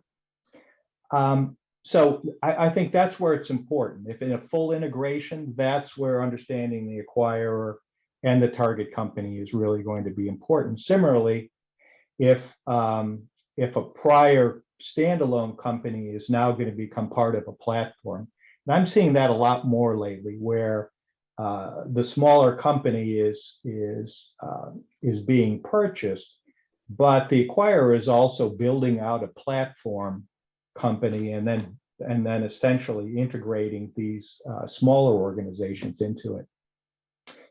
So an emerging component that I see is ESG related due diligence, so environmental, social, and governance.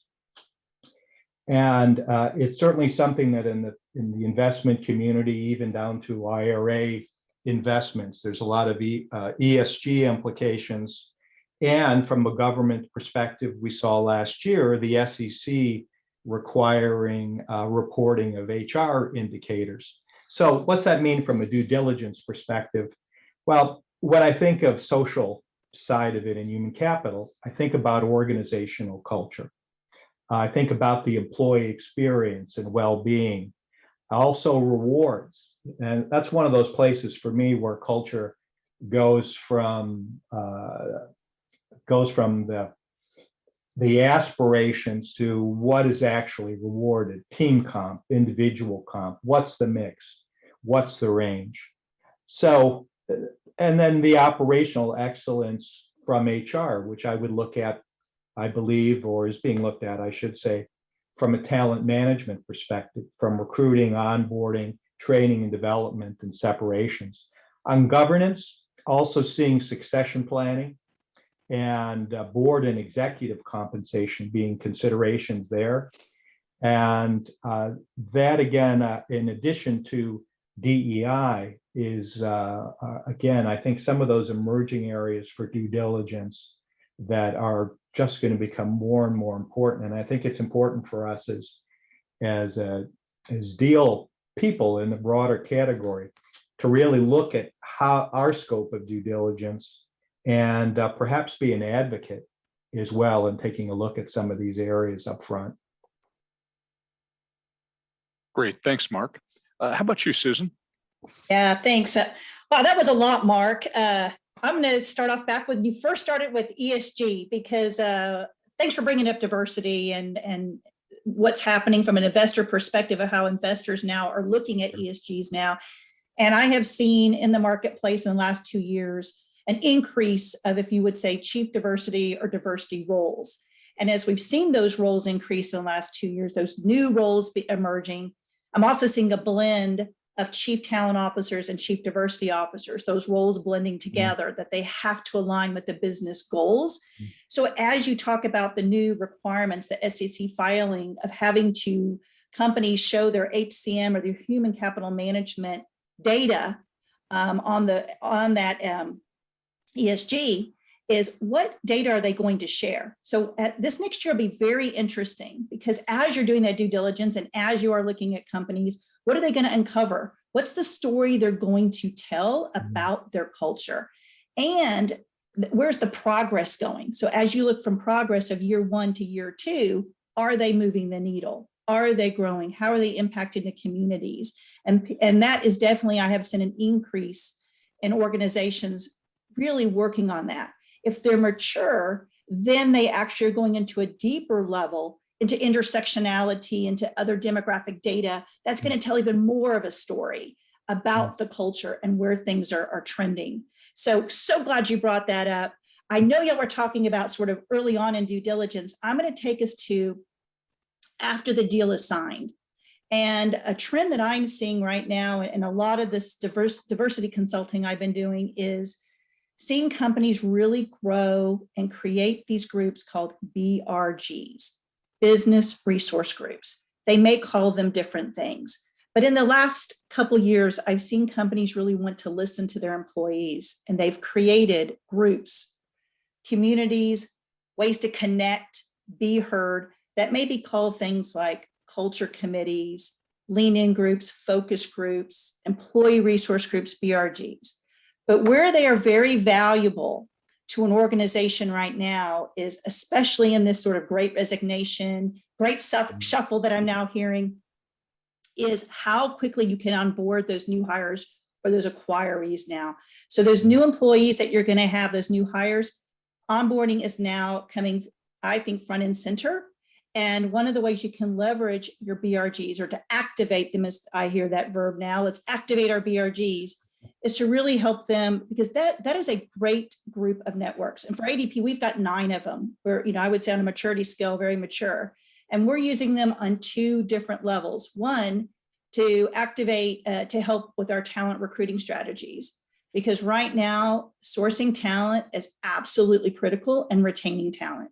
The second one is, from a culture perspective, is onboarding, and as we're in this virtual world, is how do you build this sense of inclusion and connectivity, if you will, connections. Mm-hmm.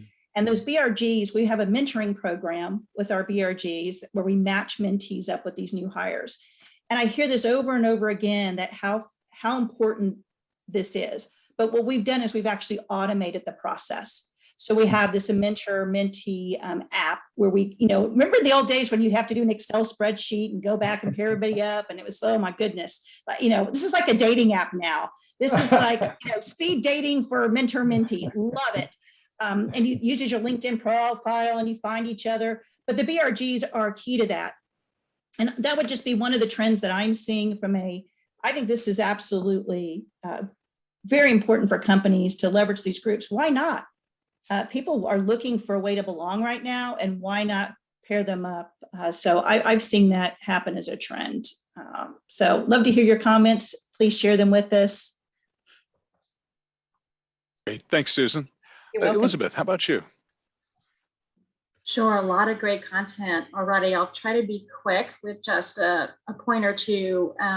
One, and so far as the timing, I would say even pre-due diligence, right? So the acquiring organization ideally has a common baseline understanding of what their culture is, as well as what the key aspects are of their culture that are going to be key to enabling that particular deal. So you're starting due diligence with that framework already established.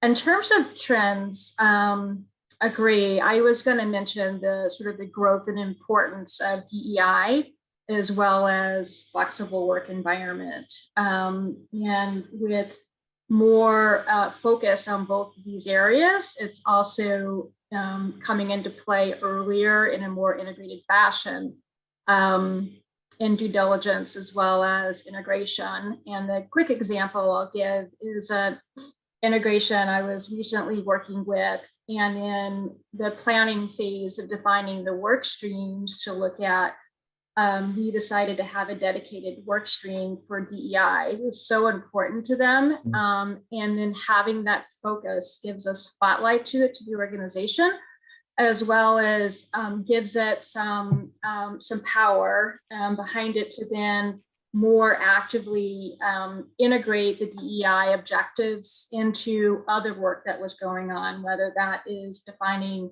new rewards, of course, culture, and things of that nature. And I think finally on a trend potentially is, I think we're going to start to see more instances of deals being turned away because of a significant misalignment in culture. Great, thanks, Elizabeth. So just to summarize, and again, some great information here. So cultural assessment has to start before you sign the deal. It can start during the target screening phase using resources like the company website and Glassdoor. And again, having a view on your own firm's culture and values is critical to understanding the differences. If you start thinking about culture when you're ready to announce, your employee comms plans are likely to fall flat. And it's about minimizing disruption and ensuring business continuity. So you want to ensure that your communications are effective. We need to make sure acquired employees feel like part of the company, part of the team to retain them. And we'll talk a little bit more about that again in the next section. But to Susan's point, connection and belonging are important, especially during the Great Resignation. I think it was Mark who said the level of diligence should reflect the cultural impact of your integration model. HR is often responsible for cultural assessment, and several of our panelists brought this up, but the entire diligence team should be looking for cultural clues using a common framework. And it should be part of the deal work stream, not just part of HR's work stream. We talked quite a bit about environmental, social, and governance initiatives becoming more critical for employees. And to Elizabeth's point, those companies where there's a significant mismatch in the ESG and other cultural areas might see deals not happening. It includes several items, including DEI, succession planning, talent management, and we pointed to the new SEC requirements. And I'll also throw in there's a new ISO standard. Well, new, it was 2018. On human capital reporting. And both those SEC and the ISO standards can help provide a framework. And then finally, I think it was Maureen who said culture is a way at getting at operational risks, since culture is about how things get done. Like I said, I started my career in M&A before we really started talking about culture. And Maureen, I think I might have stolen this from you since we've known each other and for so long. But there was a long time where I wasn't referring to cultural risks. I was calling it operational readiness or pointing to operational risks. So business leaders who thought culture was a soft, fluffy thing would take me seriously. So thanks for giving so much information, team. So we've talked a lot about culture and why it matters. What are some practical ways for companies to take action on the cultural assessments that they've done? Mark, why don't we start with you? Thank you. Yeah, so I'm going to jump off a topic we just spoke about with work stream and project team. So I think most of us would agree that culture is caught rather than taught, meaning people are going to observe it from their leader, from each other, and how the work gets done. So where I see a practical way for companies to take action is actually how they staff the work stream teams and the IMO, the Integration Management Office, Project Management Office, because it's so visible and it's an opportunity just by demonstrating it to communicate, to build capabilities around change leadership, and maybe to get people involved who are not part of the normal stream. So let me define what I mean by that. So some of a recent project that I completed, and actually one I'm on right now that's a digital transformation, we're using the middle managers as our key communication method because there's a tremendous impact on the shop floor. So this is a manufacturing example, just as true in digital transformation as it is in M&A. They're the key to the deal: adoption, proficiency, and utilization. So that's where the middle managers, and we say a middle manager in this context is managers and supervisors, the front line. It's also informal influencers, the people that those shop floor employees are going to go to and say, hey, Mary, hey, John, what do you think of this? Are you concerned? What do you think this impact is going to be on us? So just in a micro sense, but I think a broad impact is demonstrate the culture, the to-be culture, by how you staff the work streams, how you train people up, and then how you communicate. I think they're all the ways that the target culture is demonstrated rather than just described. Great, thanks, Mark. Susan, how about you? Additional thoughts on some practical ways for companies to take action on their cultural assessment, their cultural findings? The biggest thing I'm seeing right now is just the role of HR. And I know several of you on the panel, when we were preparing, we're talking just really about how each of your companies have done research lately about hybrid workplace, HR's touch points and culture overall, and what are the different ways for measuring it. And I know we just did a study that came out that talked about how important HR's touch points are when it comes to affecting the culture. Those touch points and retaining talent is absolutely critical. So the more touch points you have, the more engaged that employee will be, or that associate will, which will reduce turnover. So I think that that's critical. And I think it's an interesting blend too, from a technology discussion too, from culture, is we're trying to automate so many things. And so when is it actually right to have a touch point with a person? Then we have AI and chatbots happening. And from a culture perspective, we also we're tight on resources from a standpoint of some companies are very lean right now. So they are spread. And so what does that do from span and control of what is that role of the HR business partner? And from a retention perspective, from a deal cycle, I just, as I'm looking at it going, wow, we're already getting torn. We have some HR roles that are getting hard to fill right now. It's getting harder and harder to find certain positions. And as you look to automate, how do you really make those touch points you have? And that, do you actually know who your HR person is at a company, who that person is, and can you go to them?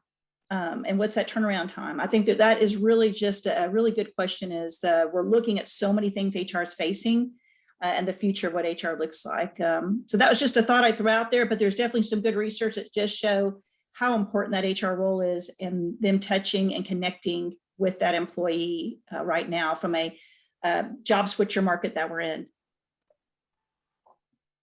And Susan, I think you had just recently shared some ADP research on the touch points with HR really making a difference in culture. Yeah, basically some of the research said that three things that came out of this, really driving the people of the cultural experience, is a single point of contact. So having a single point of contact really increases retention and engagement. The number of interactions matter. The more connection you have, the better. And how important that connection is when it comes to onboarding. So those were really, and that the humans or employees want to know their HR leader. They want people or someone to know them. So especially now in this virtual world. And then the last piece was just the role of how it drives your talent brand too. All this is important back to your branding. And some organizations I'm working with, when they go through acquisitions, they're not brand known. So if they're not recognizable, all these internal levers like this about retaining your talent because you don't have the name recognition are really going to play a key role. So this is just a few data points around what I'm seeing, Clint, and some of the research. Great, thanks, Susan. Elizabeth, how about your thoughts? Sure, thanks. So the question on some practical ways, in some regards, assessing culture is the easier part. I'm sure many people here have a doc somewhere that lays out very eloquently what their culture is or the differences. But it may have just sat there, right, as a doc, because many times our implementation and change programs sort of suffer from a failure to finish. And in this case, what we see frequently is because the change program around cultural alignment, it's too big, it's too complex, it's trying to boil the ocean. And, getting down to sort of the nuts and bolts of being practical is what we found to be successful, is really focusing on, a fewer key aspects and focusing on those that are really tied to deal value. Because this is where we are in the enterprise strategy at this moment. And looking at it in terms of, for example, 90-day sprints. So define one or two things that are going to impact deal value, lay out a plan for 90 days, implement some changes, and then at the end of those 90 days, make those measurable outcomes visible to the organization so they can see the success. Yes, we changed something. Here's why we were successful in doing it. Here's what it looks like now. And now we're going to tackle the next 90 days and the next 1 or 2 items. The only other comment I would make on this is it's also important to recognize that we may not have a common culture across the target organization due to legacy organizations not having been fully integrated. And so any of these 90 sprints or implementation alignment plans are going to need to be tailored a bit for different parts of the organization. It's just another thing to take into consideration.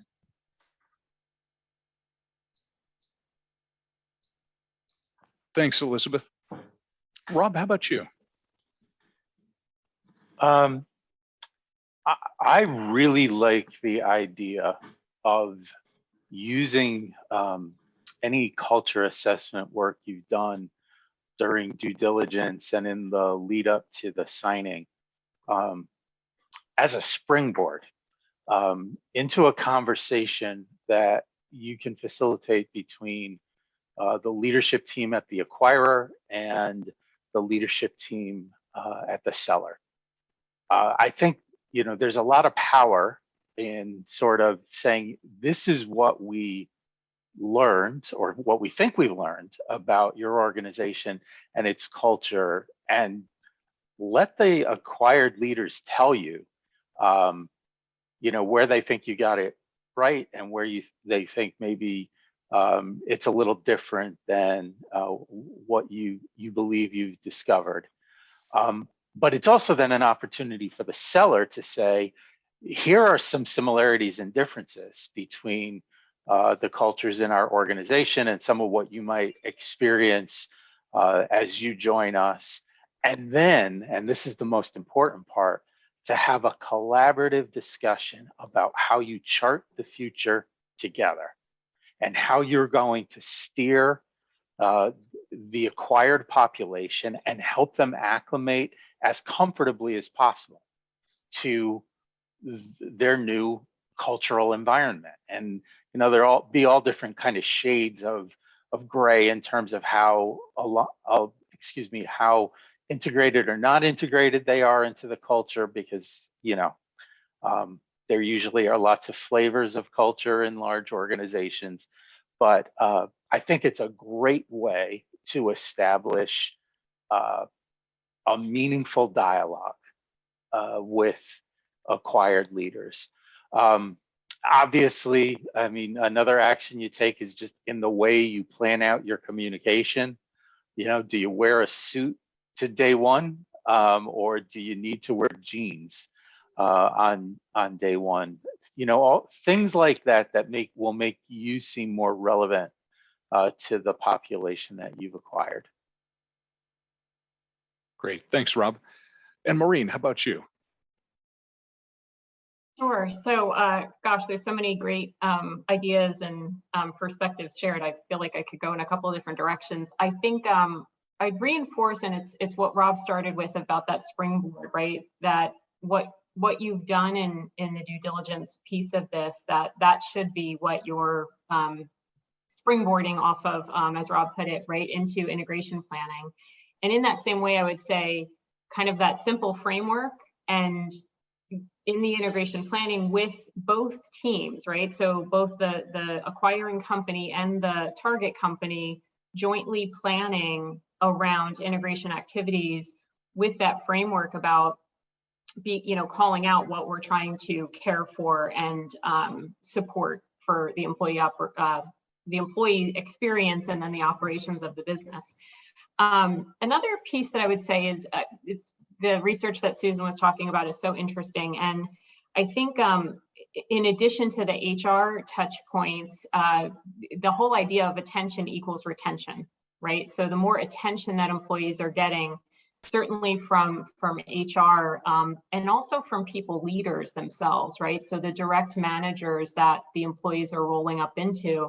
And so part of what we tried to do in kind of navigating culture risks and mitigating that throughout the integration is putting that hyper focus on the people leaders from the acquisition and then from, again, our own company and leaders that are bringing these teams in. And if we can if we can support the leaders in what they're navigating, then they can support their employees, and putting like a hyper focus on that. And then I will tie that back to what Elizabeth was saying, in that it does need to be manageable, because this can feel like the old days of like this massive spreadsheet of, you know, these are all the things that we're considering, and that can be overwhelming. So I think the idea of really getting a handle on the most significant areas that where we need to focus to mitigate the risk, to deliver the value, and just revisiting that in discussion.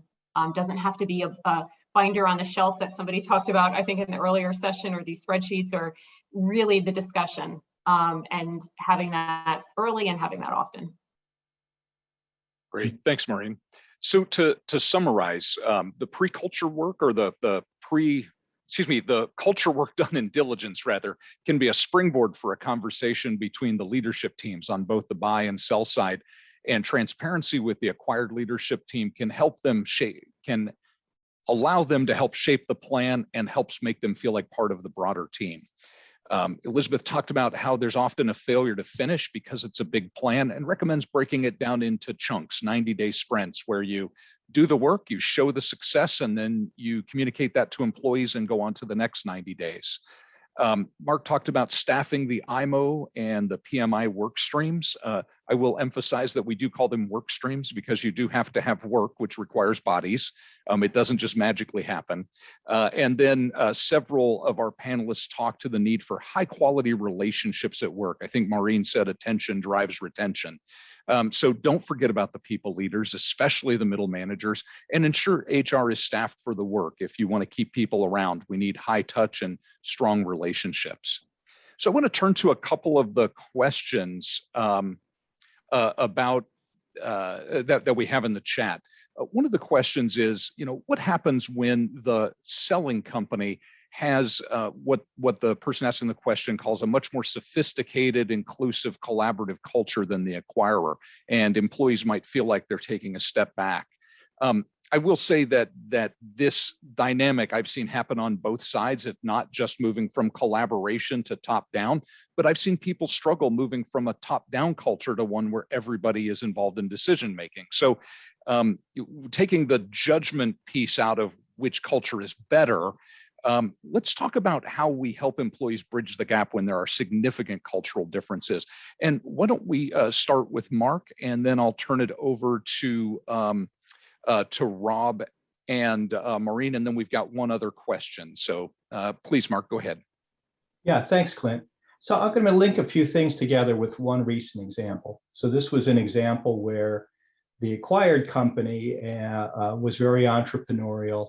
The target company was very R&D orientated in terms of their culture. And I think this is one of the points that's really important is the acquired company and the target realized they were different. And part of the deal thesis was, if we learn from each other and if we combine this entrepreneurial, we've got to sell this stuff, and R&D, it has to have the right quality or it's not going to be sustainable. They recognize that up front. And I guess I don't know if I would have done this parallel before the call, but maybe I'm just a little smarter now. It comes to inclusion and diversity. They're different, but they recognized, we can go much farther together. So one of the activators for that was a leadership summit. And one of these companies was based in New York, the entrepreneurial company. The other was in a Nordic country. So they met in the Nordic country for a couple of days. This is a leadership team, and they went very far down. And we did a survey in advance, and also put in a little education piece on culture, not only geographical culture, but also R&D culture and entrepreneurial culture, just so there's an understanding of what's different and get people excited, frankly, about the opportunity, because they both realized that they had a limitation. So the leadership summit was very important to that. And I would say in the opposite situation, maybe the acquirer doesn't really see the differences. This is another value of culture due diligence.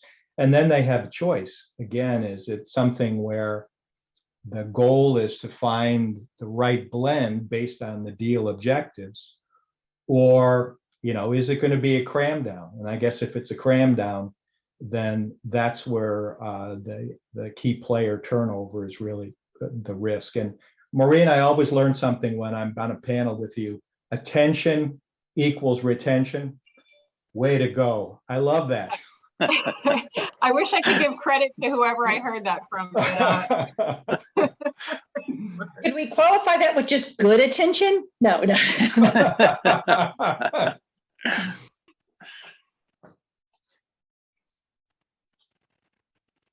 But you're muted. Oh, sorry, I was tossing to Rob. Rob, how about you? What are your thoughts on cultural mismatch? I was going to start talking. I thought you were sending it over to me, but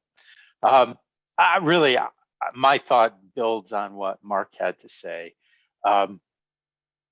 We miss an opportunity to really evolve our own organization if we're, and I'm assuming we're the acquirer, if we're not looking at the cultures that we're buying and saying, what could we learn from these people?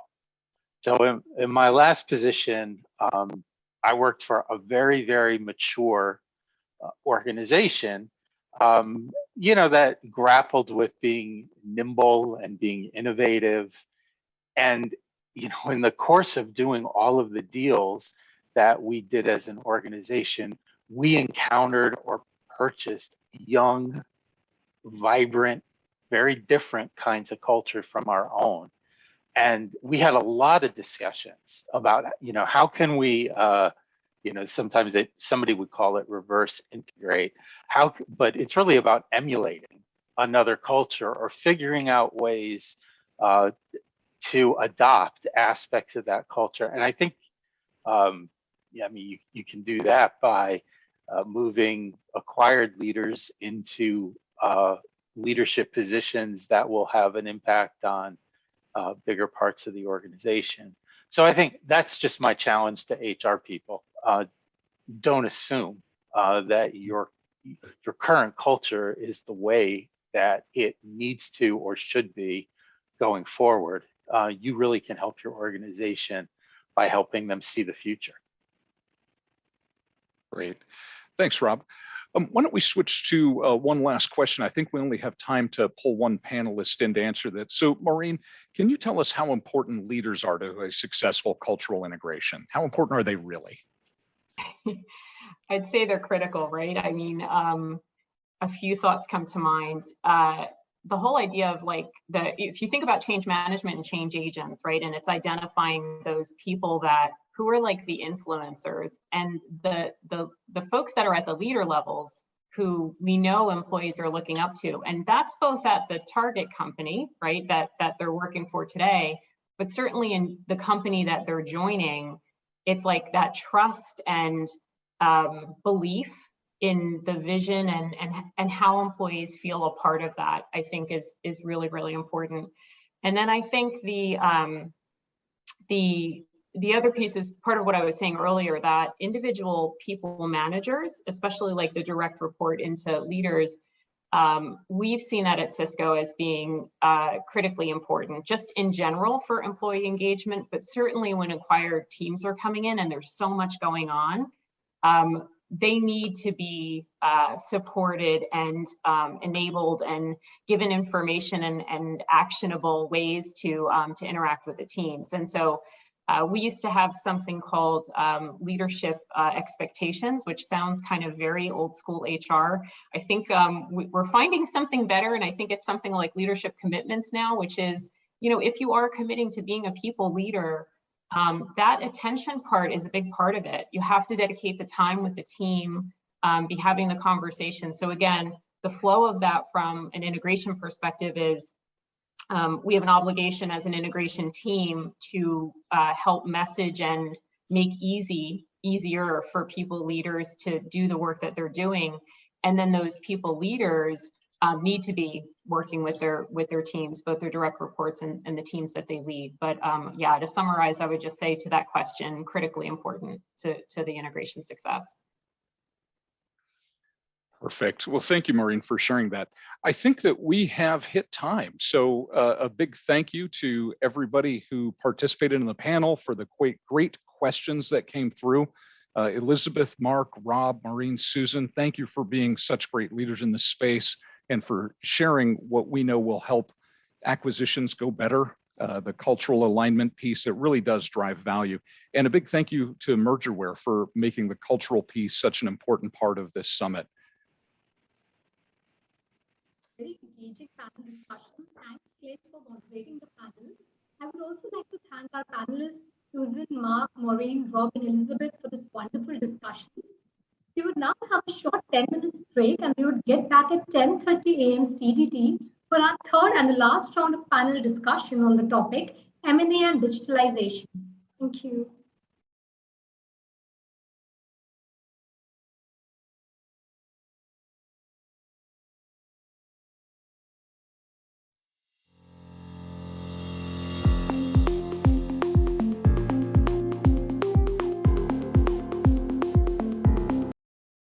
Had a great time so far.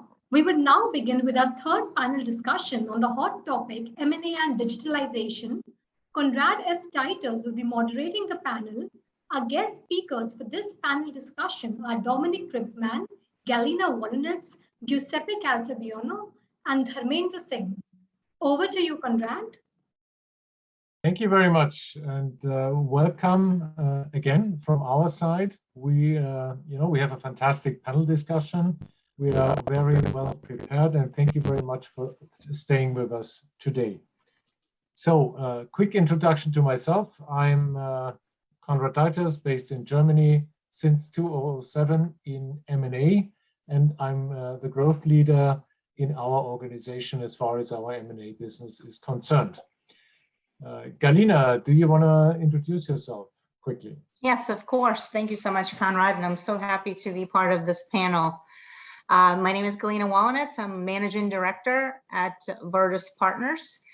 It is a small boutique firm focusing on accounting and finance and post-merger integration activities, supporting clients in those areas.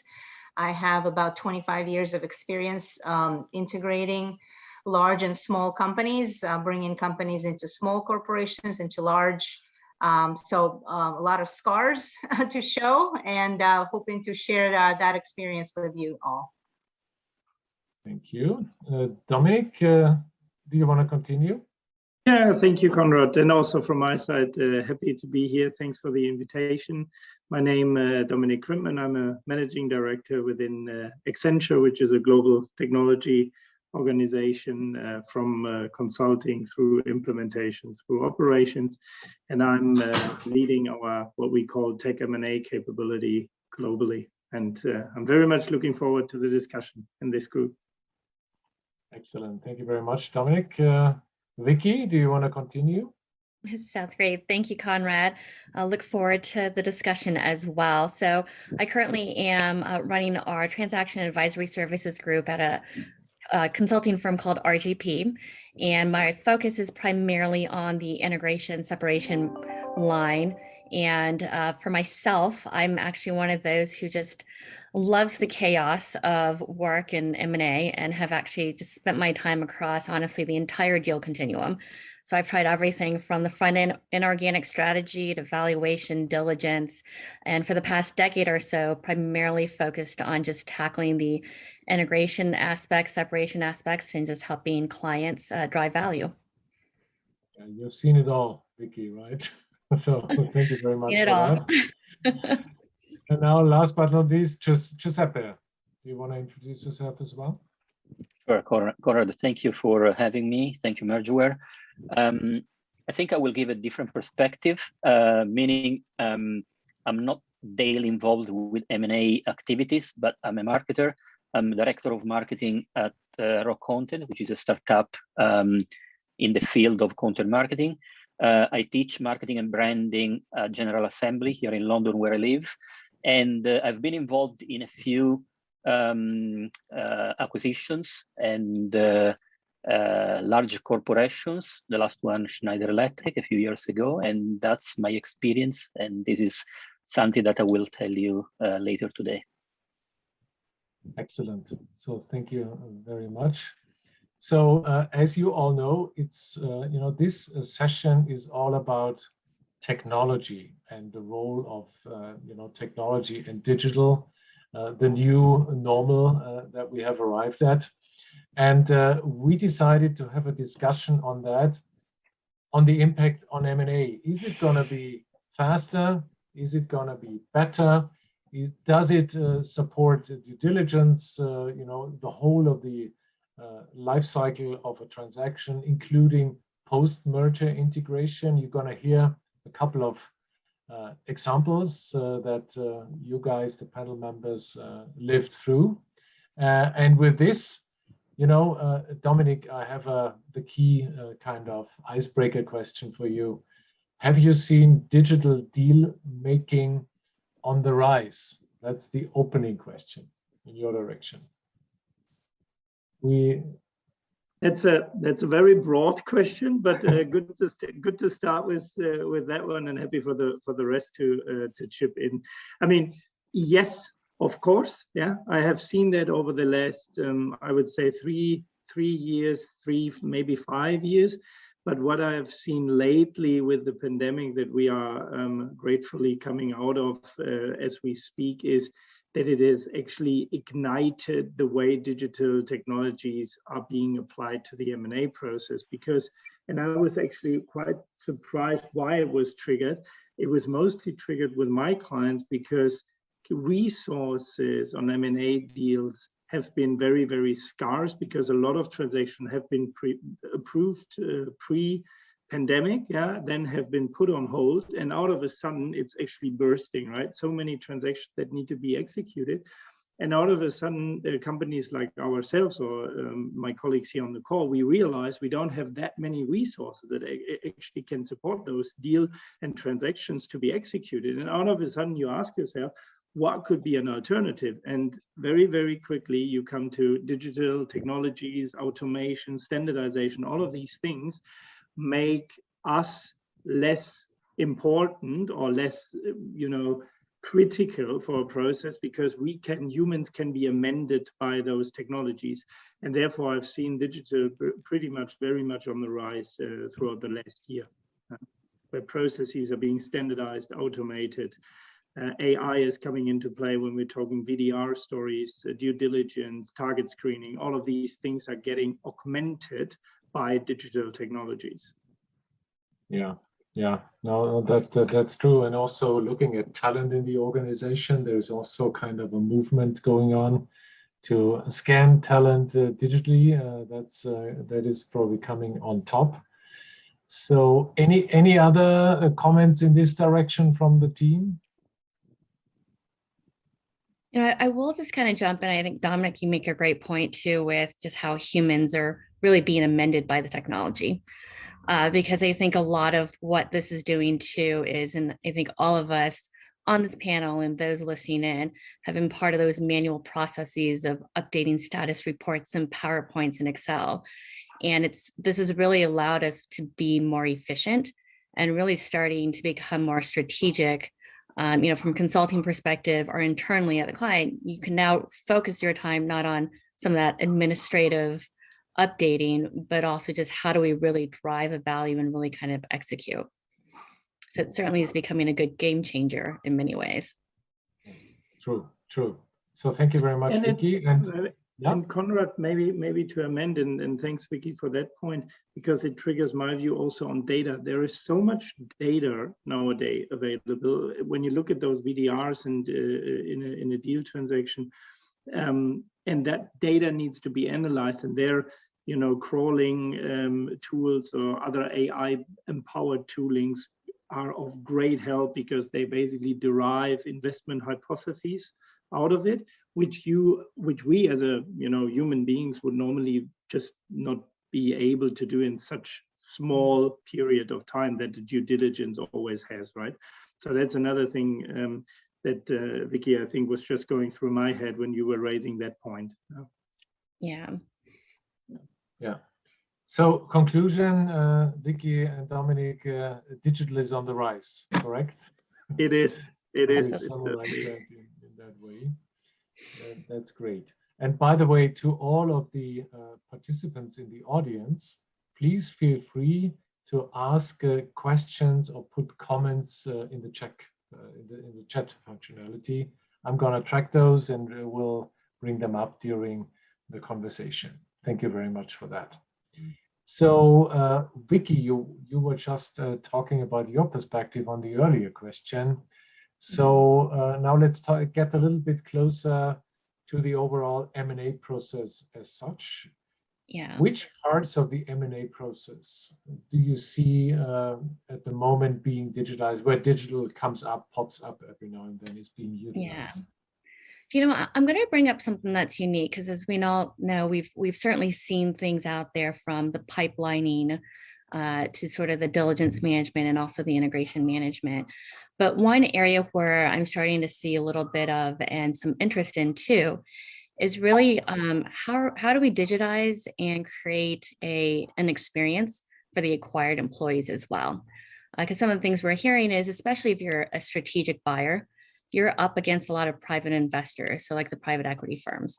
And how do you really differentiate yourself? So what we're hearing with some of the serial acquirers is, how do we kind of become that buyer of choice? How do we kind of create an environment for these employees to really be onboarded and start feeling as part of, the new company? And especially, I think, with the COVID going on and a lot more of the hybrid workforce, you don't have that advantage of really being in the office. So how do we now kind of take it to another level in terms of, having these employees feel like they're part of the company? How do you kind of bring them in? So we are seeing a little bit too of how do we digitize that aspect of it? And it really does become a lot of part of, the change management, the cultural, but more importantly too, it's, the innovation now of really the new way that we're all working as well. Makes perfectly sense. And I think this is a bridgehead into you, Giuseppe, to talk about your case studies, what you have been experiencing, what you have been seeing. Right, and I do have in front of me a very recent report from DataSite, the new state of M&A, where the majority of practitioners believe that there are some areas where M&A process cannot be entirely automated, which is interesting because they mention strategy, negotiation, and deal preparation, which basically leave us with all the rest, which is due diligence, post-merger integration, which is the field where I've been, I had more experience in the past, sourcing, closing eventually. Now, what I think it is interesting about technology and the different phases is technically technology can help, across the full M&A cycle of value creation. There are so many different tools, and if we think about new tools like software as a service tools, they, instead of cloning existing systems, whenever you go with a deal, you can entirely deploy new cloud-based systems that will work for both the two different parts. If we want to list some of the examples of how technology and digital tools can help across the different stages of the M&A, I may mention, for instance, advanced analytics, artificial intelligence, especially in deal sourcing process. I think this was already mentioned by Dominic, and they can accelerate due diligence, but also data management and automation-based tool that can enable faster evaluation of a target performance, just to give an example. Finally, post-merger integration. I remember I've been using collaboration tool. One of the problems we had were, collaboration, of course, integration of processes, culture, workforce. All these can be easily automated and make it faster by technology. And finally, if we think about project management tools across the full due diligence, across the full M&A life cycle, this can be game-changing technology.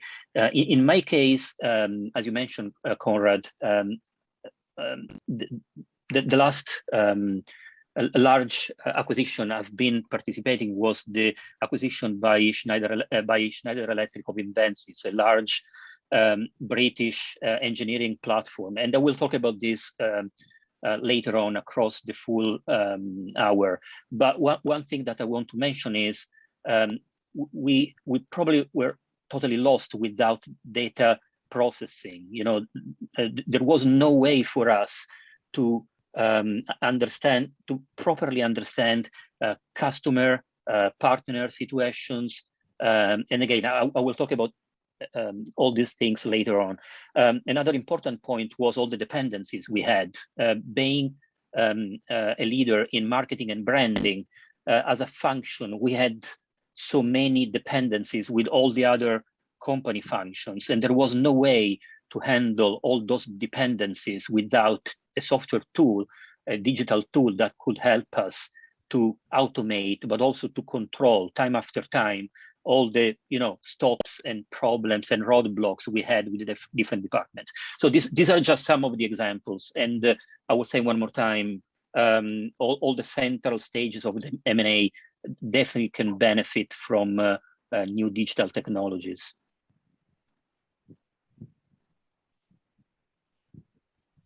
I'm on mute, yeah, I was just saying thank you very much, Giuseppe, for sharing your wisdom with us, which and I look forward to the more depths examples later on. And this gets us, Galina, this is a perfect move now into our next question that I would like to start with you.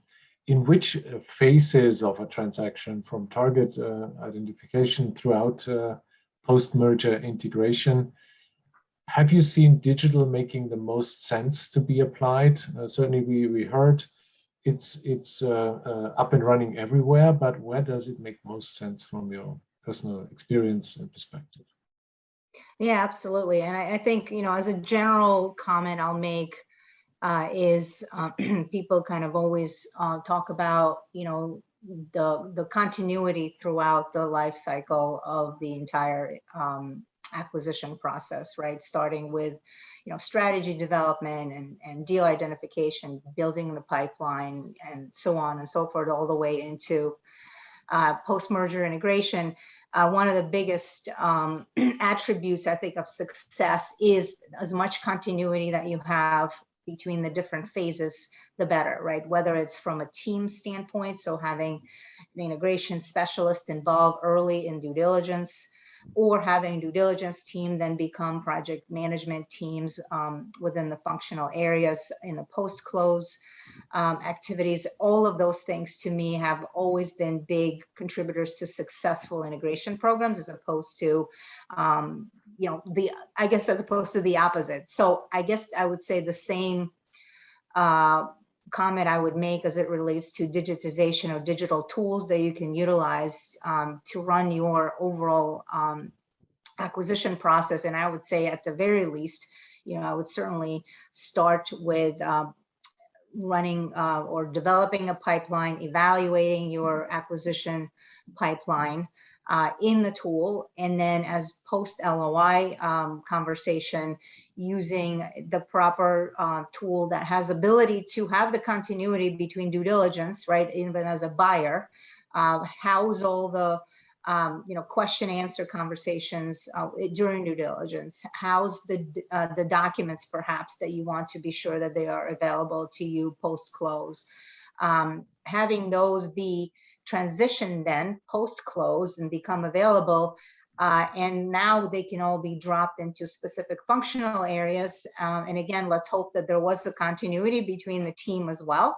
They should be very familiar with those documents. They should be familiar with those risks and issues that have been identified during due diligence, and they now become my issues or our issues during integration. And something that we should make sure that people are incorporating into their work plan to address, because I do see that happens quite a bit. If there's different teams and different tools that are being used between due diligence and post-merger integration, all of a sudden,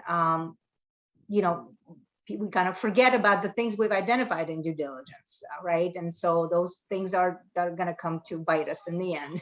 So those are, I would say, as early as possible and as much continuity as possible. I would suggest looking for a tool or set of tools that are that provide you kind of the whole breadth of products or modules within it that can take you from, as early as pipeline management all the way into post-close. However, you see different tools, right, that are not connected. And this is probably still not existent. I've seen both. I mean, I've seen both, and I've been actually, working with a tool that I like that actually has that continuity. And I think that's what we need to, kind of continue to work and look for in product offerings. And I'd suggest, the audience look for those types of tools that will give you the continuity rather than the disparity. Yeah, it was, and thank you very much for that. It was actually interesting to hear that you talked about more the organizational setup with, individuals taking, so the human touch, right? And we talk about it later on a little more. So the technology cannot cover all of it, right? So it needs to be kind of a human digital approach, and ideally a consistent one throughout all of the process steps. So Giuseppe, any further insights from you on this matter? I definitely agree with Galina. Humans will drive anyway the full process. At the same time, I have to say that based on my experience, digital tools have been game-changing. If I think about one more time, the biggest acquisition I was involved with, which is the one with Schneider and Invensys, it was a matter of two companies with 180,000 people one side and 20,000 people on the other side, more than 100 countries involved, different kind of customers, partners, different level of partners. It will definitely be impossible for us, especially from a branding and communication standpoint, to handle all this data, all these activities without proper tools. And I think we were lucky enough to have a SaaS tool at that point that was used across the full M&A journey. It was not super sophisticated, quite frankly, but it was anyway a tool that helped all of us to have a common view about, customer communication, revenue, and so on and so forth. I told you, Conrad, just a few minutes before about the dependencies. That was a big trouble we had, of course, because we as a external and internal communication team, we had to handle many different connection and collaborations with all the departments, and there was no other way, of course, to manage this without those digital tools. But I will also focus on the communication side, because the full plan, day 0, the launch, and then day 100 and 1 year, the integration was more or less between 12 and 18 months long. We couldn't do all things without some kind of management tool for communication. One more time, there were too many stakeholders involved at the same time, not necessarily internal, but also external. So from a post-merger integration standpoint, I think the use of digital tools is critical. One more time, it was handled and managed by us, humans. It was a mixed team of people coming from both sides, so the company acquiring and the company being acquired, and that was a perfect combination, in my opinion, because we had a complete view about all the things happening on the two different sides. But one more time, two different companies at the time. Of course, COVID was not there, so it was easy to travel. But at the same time, people were scattered all around. So having this tool was super critical from a large enterprise integration standpoint. Was that kind of managed as we would call it today, a SharePoint, a database where all of the communication, strategy, actions, roadmaps, etc., have been made available? Or did you use this tool also from a program management. And this is what I was hearing more from a project management, getting things done perspective. That was the second option. It was a specific software tool created for managing M&A. It was not, a consumer tool like SharePoint. So it was probably based on, general technologies, but it was a SaaS specifically created for M&A. Yeah. So now this, yeah, Conrad, that triggers one thinking. Thanks, Giuseppe, because I was being reminded of the past. When you look pre-signing, right, you typically have a range of advisors, tax advisors, financial advisors, technology advisors, strategy advisors, product advisors, whatever. They all bring together whether a strategic advisor, a strategic investor, or financial investor would like to bid, or is increasing the bid, lowering the bid, and when I started my role, or basically getting introduced in the whole M&A world, we were doing all of this via Excels and emails and other, sort of basic electronic things. And SaaS really, so software as a service, really made a difference, because you can bring externals, like a range of different externals coming from different organizations, onto one platform, and then collaboration, file exchange, evaluation, discussions, that all becomes quite seamless if you compare it to what we did 5-7 years back. So not only within an organization like Giuseppe was describing it, but also if we're talking cross-organization in M&A deals that typically appear pre-signing, that made really a difference. And I can only encourage everyone listening to this, that you look into some sort of software as a service sort of collaboration and exchange, as well as valuation toolings. Yeah. And Excellent. I was going to add too is, Galina, how you were saying, having something that kind of goes across, because it also really pushes you to do the best in class process. Because oftentimes when you're going in and you're doing your acquisition, you also don't know what you don't know. And you also don't know how to toss that over to the integration team. And when you really kind of connect the diligence to the integration, you're all in one thing. You're also just forcing that data and information to be used and accessed, and to influence really what that integration strategy is and how you really want to look at the value drivers, and continue essentially just achieving what it is you said you wanted to do. Thank you, Vicky. It makes a lot of sense. So Galina, let's talk about M&A playbooks. Organizations did over the last probably 10 years or a little bit longer. Many did, as far as I'm aware, come up with an M&A playbook, right? Describing, a governance, roles and responsibilities, and how the organization would typically work on transactions. Have you seen those playbooks being adapted, altered to also reflect what has been discussed as to where and how technology shall play a role in the process? Yeah, absolutely. And more I see the kind of a trend of companies, even large corporations, Fortune 500, others like that, are looking to bring their integration management or M&A management activities in-house.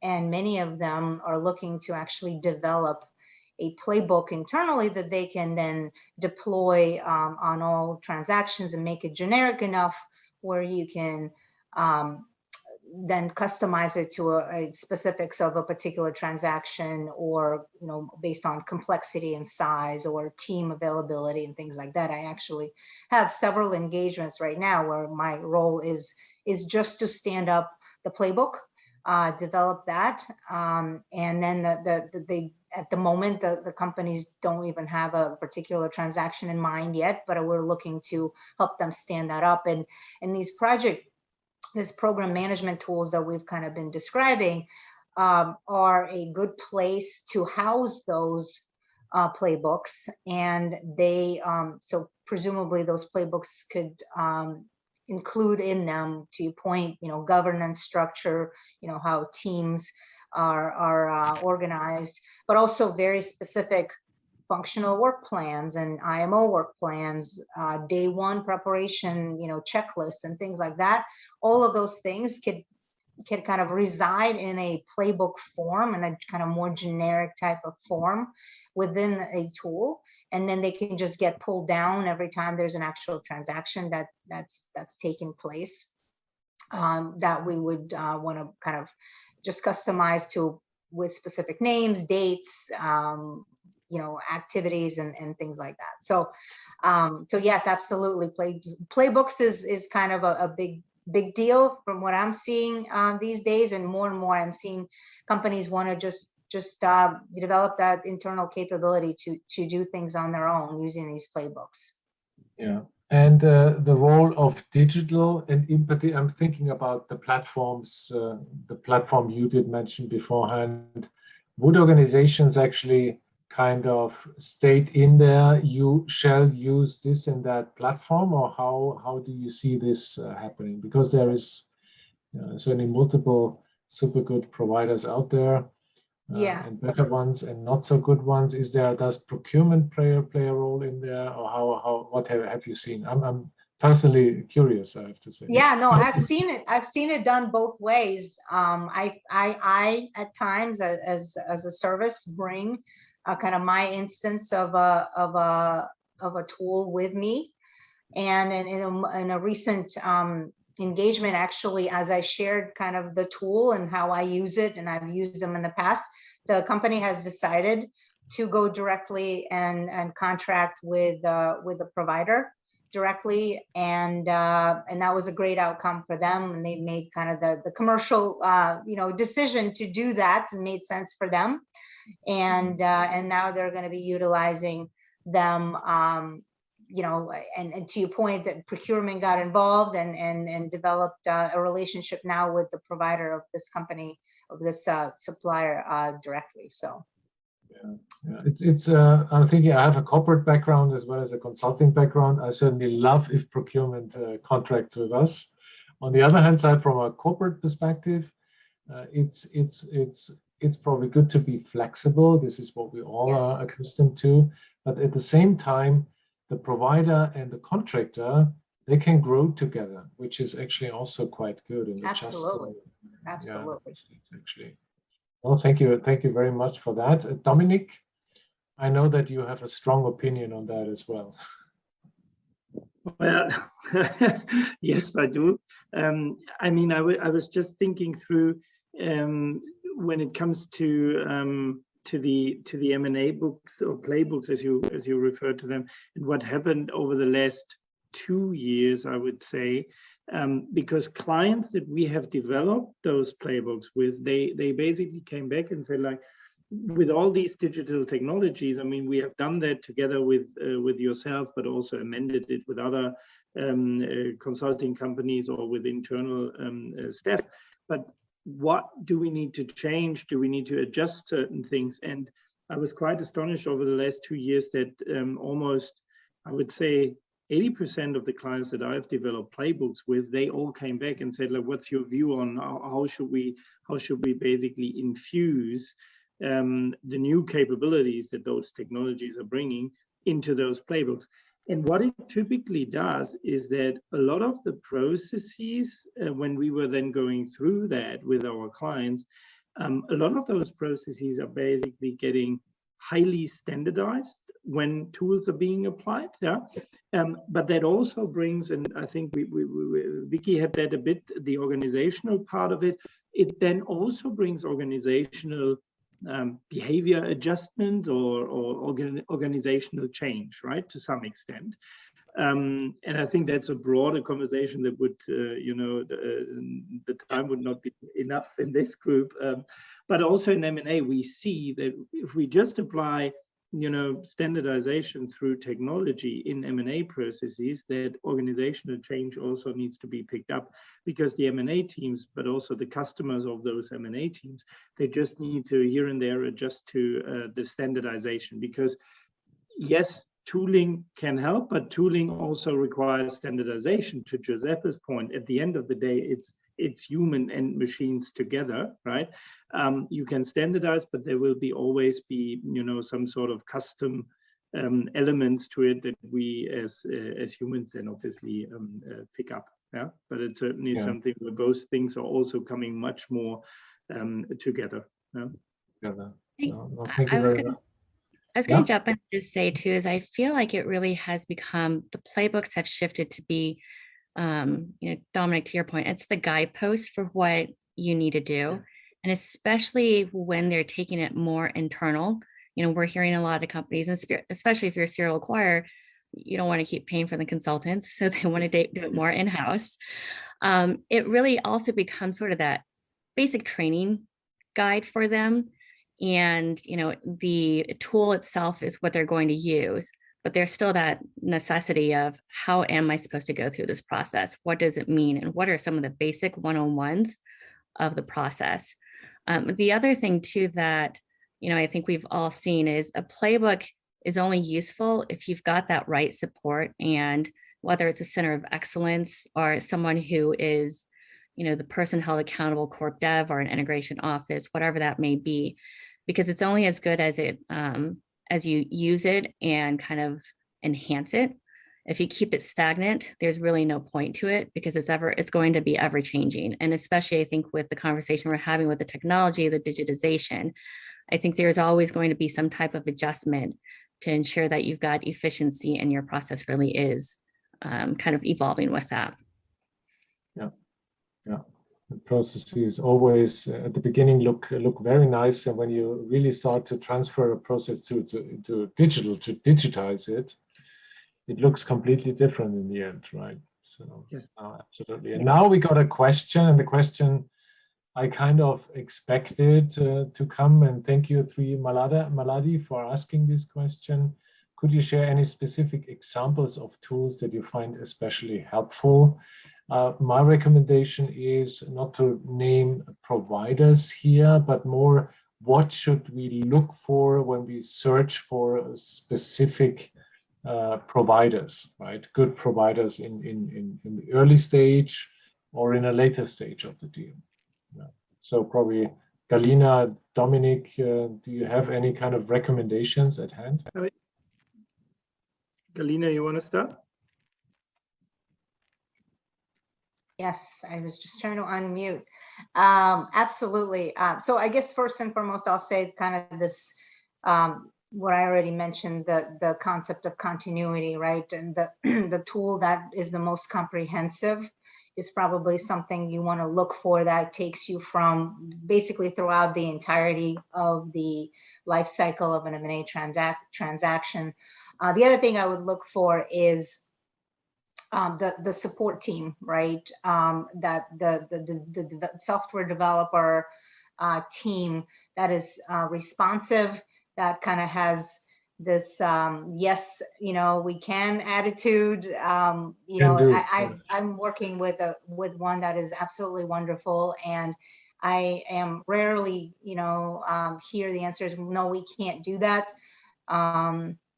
And it's largely kind of like, oh, how can we do that, right? And taking, I'm kind of becoming super user myself in this particular tool. And so therefore I'm able to kind of give them some feedback, and they take that feedback and they have a loop that they incorporate kind of a client or customer feedback in, and see how they can develop that into their next release perhaps, or next upgrade. Because I'm living real examples of real situations, and they are super excited to get my feedback. And I think that's helping them with further developing and improving their product. So I would say that would be a super important thing for me is to have that really great rapport with the development team, where they are they're there to support anything and everything that I need, and they're available, right? I don't have to wait like 4 days to get them on the line. And at times there's situations with clients where, or within, the company where it's like, okay, we need an answer right now. We need to print a dashboard right now. We need to do something and something's not working. And I know that I can send in a kind of a help please, message, and somebody immediately will be on the line with me. And so those are kind of two main things. I'm sure there's others, but I would say that I look for in a provider. Excellent. I think this covers it. Dominic, do you want to? Yeah, amending on what Galina said, I always look at this without naming vendors, but I always look at it phase by phase, right? One thing that I personally, but also our teams are heavily using if we support clients, there are basically target screening toolings, where they basically have automated crawling engines that make use of various data sources and basically come up with long lists that then get been reduced to short lists by the deal teams. So target screening automation is certainly something I would plug into Google, and there will certainly come a couple of vendors as a search result.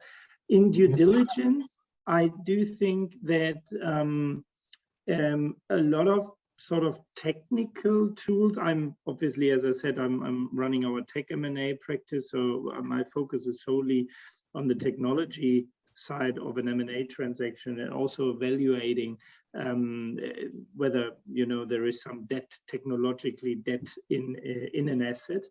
And there I make a lot of use of code qualifiers or network sniffers, so very technology specific toolings, but very tools that you can just implement quite simplistic into the environment, and then that basically automatically gives you an understanding in the due diligence phase that deal teams then can refer to or defer into their investment hypotheses. And when we look post closing, I do think that post closing, again from a technology point of view,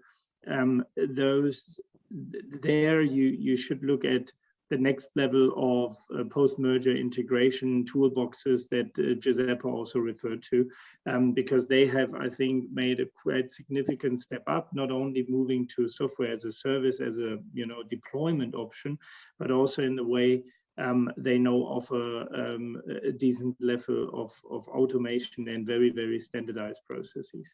So that would be my three-folded answer linked to the different phases of an M&A transaction. Excellent. No, thank you very much, Galina and Dominic. That framed it very nicely what to look for. So without mentioning any providers here. So no marketing spiel. No, thank you so much. And Dominic, you talked about investment hypothesis beforehand. You mentioned that. Have you seen differences in terms of valuation and cost models for deals where digital has been really broadly applied in the early phases?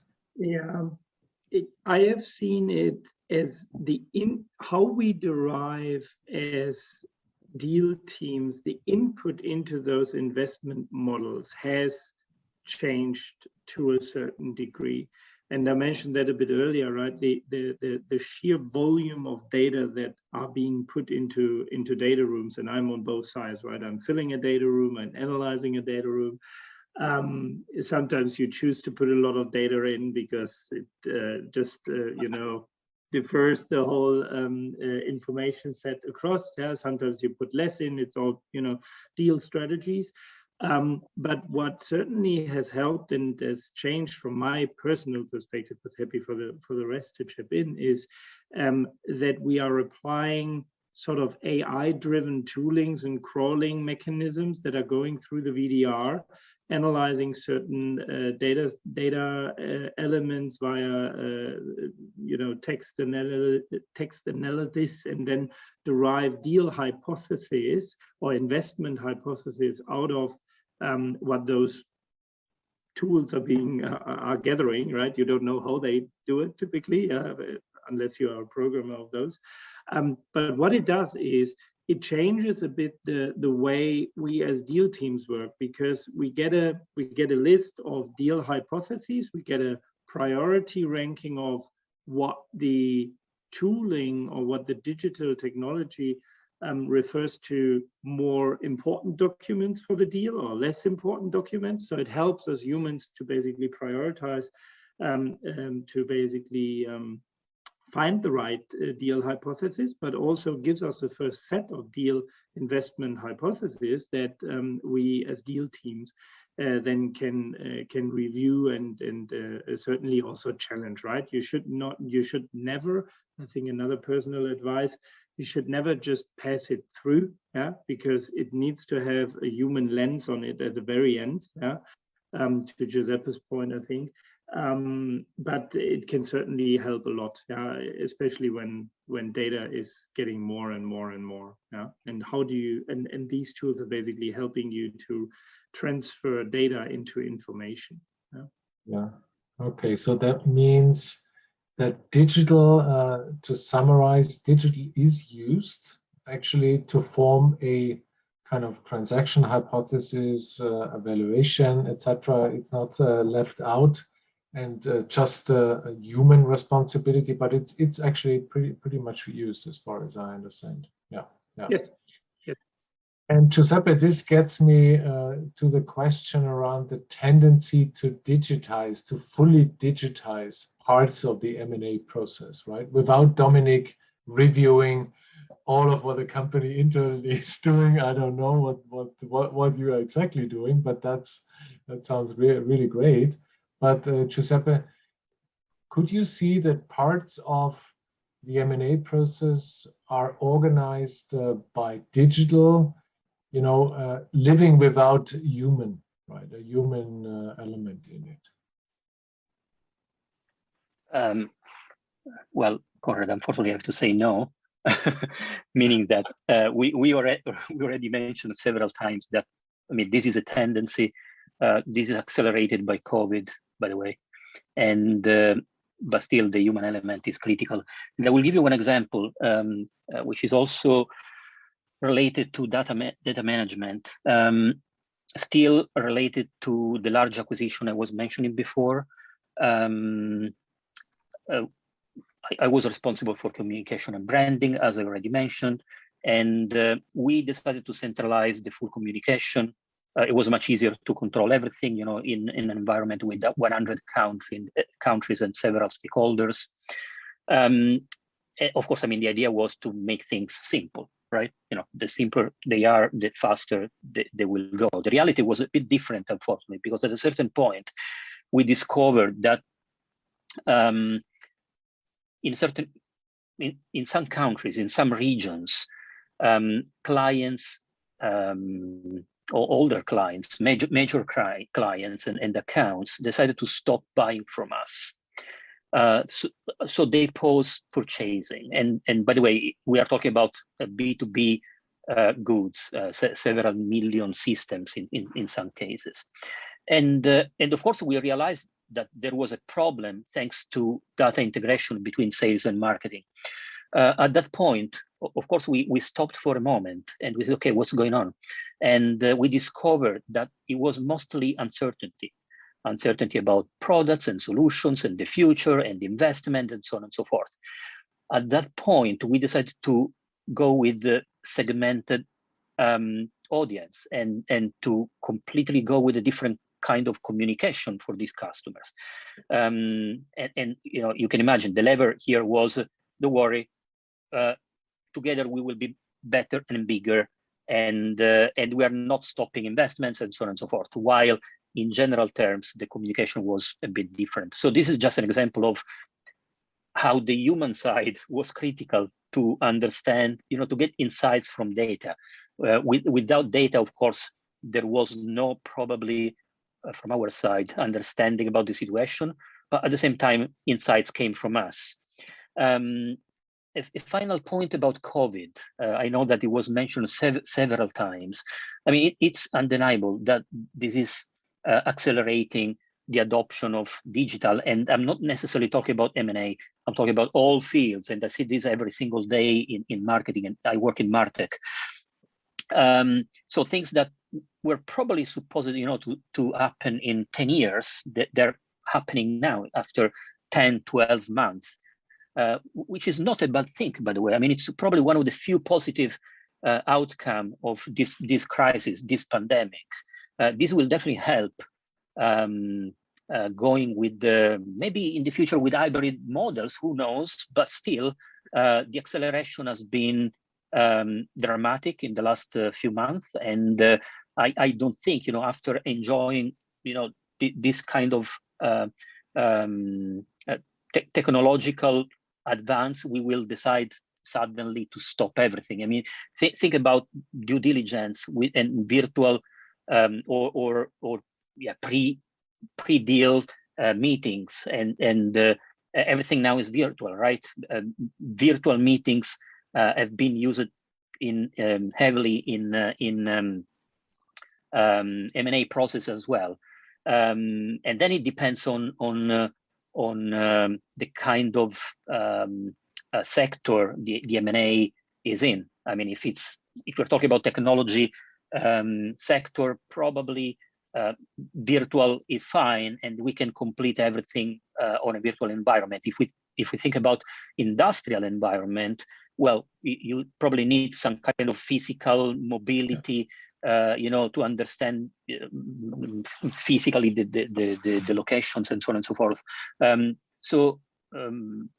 think this is definitely an interesting point. Regardless the limitations that may be still valid in some sectors, this acceleration will not just go away. And it's industry, this is my key learning, it's industry specific, right? If you look at the tech industry, no worries, you get a lot of, you get access to people who are accustomed to deal with technology and also with the related tools to be applied in this and that context. But if you work on the manufacturing in a manufacturing industry, shop floor, it's going to be difficult. Thank you very much, Giuseppe, for the deeper dive here. Galina, any further thoughts? Yeah, I guess I'll just mention a couple of just very practical things. I think we talked a lot about the project management tool already. Two other things that obviously have gotten digitized, and some of it is thanks to COVID. Typically as part of an integration program, you would run a workshop. Right. And all of a sudden, because of COVID, we were not allowed to gather together in large groups. And I would have never in a million years have allowed to have a workshop related to an integration program to be virtual or not in person. Right. Obviously, there's a lot that you get from being together in the same room. The companies that are merging have their teams there, and that's their first entree into collaboration with each other and learning the cultures and things like that, having kind of formal meetings and then having some informal meetings in the evenings and bowling and other events that you'd want to do. But all of a sudden, all of that got kind of halted, and so we're now having to do these workshops on Zoom. So I will tell you that all of a sudden I have developed a really great capability to run workshops on Zoom. And so what I've done is what I found, there's actually a new profession out there that's called Zoom facilitator. And I hire a small firm that basically helps me running the, if let's say we have at any point in time on a workshop, it could be as many as 60 people. And at some point during the workshop, we need to separate them all into breakout rooms. And then we also facilitate something called an interdependency session where everybody gets to move around and speak to another, all the different functions in almost like a speed dating environment. I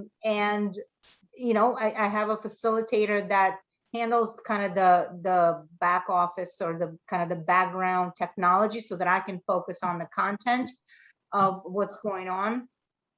So that's all of a sudden become a really, really great thing. And it's gone really well. And the outcomes of this, I've done this now 3 or 4 times, during COVID. And that's actually really worked very well. Obviously, cut a lot of cost out with people not having to travel and, ability to kind of bring people in and out as needed, so there's a lot of positives. Certainly there's the negative aspect of missing out on some of the personal relationships that could be building and things like that. So that's definitely there. And I don't know, I mean, the answer, if anybody asks me, would you move back to going, personal workshop? I honestly don't know the answer to that. I'd have to give it a lot of thought. Once we can all get back together in person, I couldn't even tell you right this minute if I'd want to go back to personal. So that's one thing. And the other thing I'd mentioned is that we started to digitize is some of our aspect of our communication. Around day one and communication with the acquired employees. So we've started to typically we would provide something like a welcome letter with some FAQs and things like that. We started to develop something we call a microsite, where all of the kind of pertinent things related to day one impact on the acquired employees would be listed there. There would be a lot of different areas where they can go into and learn about the company that they're about to join or they just joined, learning what's changing for them, what's not changing, learning the tools that are now available to them, benefits, whatever else that we want to communicate. It will be a link that will be provided in the welcome letter. And then they go into this microsite, and now they have ability to kind of browse around and see what's important to them. And another key feature of that is that it's it's a dynamic tool, right? It's not a set document that you can't change. You obviously can upload new information as things change, as we share more. At times we stagger some of the things we want to share as to not overwhelm people on day one with too much information. So we kind of continue to add new information into the microsite and letting them know that things have changed. So there's other things that I think that have gone digital that I feel like have improved the overall aspect of integration program. Galina, just a question. The offer letter process, and particularly in the US, is that also managed via this platform, followed by the onboarding? We recently had a situation where we had to offer offer employment basically to all the acquired individuals, and we did this in person. I feel like that is the one thing that I would suggest. Again, it all depends too on the size, right? It was not a huge number of employees, and we deployed our HR individuals, and I felt that this was more of a one-on-one type of a conversation that should be handled human to human. But that was in this particular case. And again, if we had thousands of employees, we might have handled it different. Yeah. No, this is then this is where technology probably might come into play, or should come into play, because it's not doable. No, this is really a great experience. I was reminded of the movie Up in the Air, George Clooney, but you have done the opposite, right? That's right. Rather than offering employment, he was kind of stopping it in a way. No, that's great. So again, we are already moving into PMI and also towards the last question. Here we are in PMI, synergy realization during the integration phase. We heard about the onboarding, which is, I know from one of the big giant organizations in the US, they failed with this, and they said you only have one chance on day one, right? Otherwise, the chances are gone. And probably you heard this, Dominic, this quote as well. So again, which kind of other technology are you seeing deployed in the, let's put it that way, value creation phase of a transaction? Vicky, I think you have some good stories about that. I will say it's in kind of keeping with just the overall tool itself. Identifying that tool that has that concept embedded in with the synergy is certainly one where it's very key. And what I'm seeing too is by having this digitized and kind of creating this consistent, let's say, reporting out of the system, kind of getting the information, it continues to keep it in the forefront, because ultimately, yes, the human is the one that's going to drive it. And sadly, a lot of the things that I've seen, it kind of just dies off after, let's say, 90 days, and nobody really looks at the synergy numbers as much or drives towards it. And so with some of these tools too, it is kind of continuing to push that aspect, which is really great. The other piece too, and it's kind of what I touched on in the beginning, and kind of going into your point with having that link to provide a lot of the information to the acquired employees and stuff. I'm finding you're able to drive a little bit more value and kind of that touch point, and especially in more of this hybrid or remote environment, which is really going to help as well with kind of how do you achieve, the synergies. You've got sort of easier ways to make those touch points. It's no longer, hey, you always have to be in person per se, but you're kind of driving more how important it is to now be digital and using those touch points. And, I see too with some of the clients that we have where they might be more, let's say, traditional industries. So let's say manufacturing, and they're making an acquisition into a more technology or innovative company. Certainly seeing, companies out there who've made these acquisitions and they've lost the value. It's kind of become a negative value to them because they haven't really considered sort of that cultural piece, the differences, and not saying because you digitize, you're going to win them over. There's still the human element of how do you address that from a cultural perspective. But there's certainly those aspects too, where you're trying to meet to that innovative level as well. And how do you kind of bring that all together? So there's certainly some aspects there where it really is helping from a technology perspective. And again, Giuseppe hit it on the spot way in the beginning of, regardless of all the technology, it's still that human, it's still that ability to drive it. It's still that person who, or not even the person, but the company that holds accountability for doing this acquisition and making sure that value is met. So I'm hearing you are bringing up next to the people side, mentioned by Galina, also the finance side, right? You need to make sure that, the tracking and the, let's say, discipline to actually see the, value creation by looking at either top line growth, cost savings, bottom line improvements, etc. Right? That's another dimension.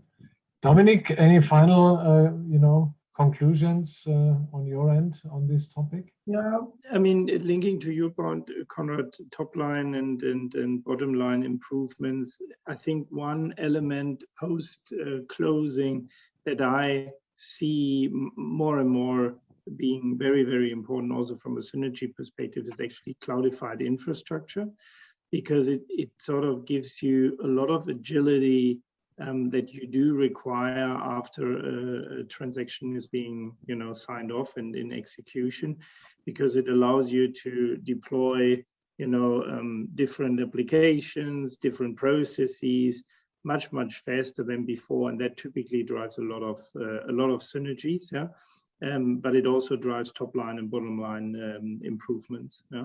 So therefore, cloudified infrastructure, I think that's also something that should stick with the audience here. This should be embedded in a transaction post-sign. Brilliant. We got to 3 key drivers, right? Yeah. So, no, thank you for the super good discussion. I hope that was helpful to you guys who are still with us on the call, who actually kind of have shown endurance, right, and still with us. So thank you, Galina. Thank you, Vicky. Thank you, Giuseppe, and also in your direction, Dominic, for the great panel. And Dharmendra, thank you inviting us to this wonderful panel. And I cannot see any further questions in the Q&A. We covered them already automatically, guys. That's very good. So with this, thank you very much. And back to you, Yoshi. So that was a really interesting discussion. Thanks, Conrad, for moderating. Also, a big thank you to Dominic, Galina, Giuseppe, Vicky, and Dharmendra for the thoughtful discussion I'm sure that this leaves us with an appetite for more. A special thank you to our audience for attending today's event. We hope that you found the M&A Summit 2021 informational and insightful and found value in hearing from such a diverse set of industry experts and deal makers from all around the world. Also, as Galina mentioned, though we miss having face-to-face conferences and summits, I think these virtual summits are also a great way for us to connect, given the present pandemic situation. We also hope that all of us are in a better place and can safely meet in person for the next year's M&A Summit as it gets bigger and better. So again, thanks everyone, including our guest speakers and audiences for attending the virtual M&A Summit 2021, and have a good day ahead. Thanks very much. Thank you. Bye-bye. Thanks, guys.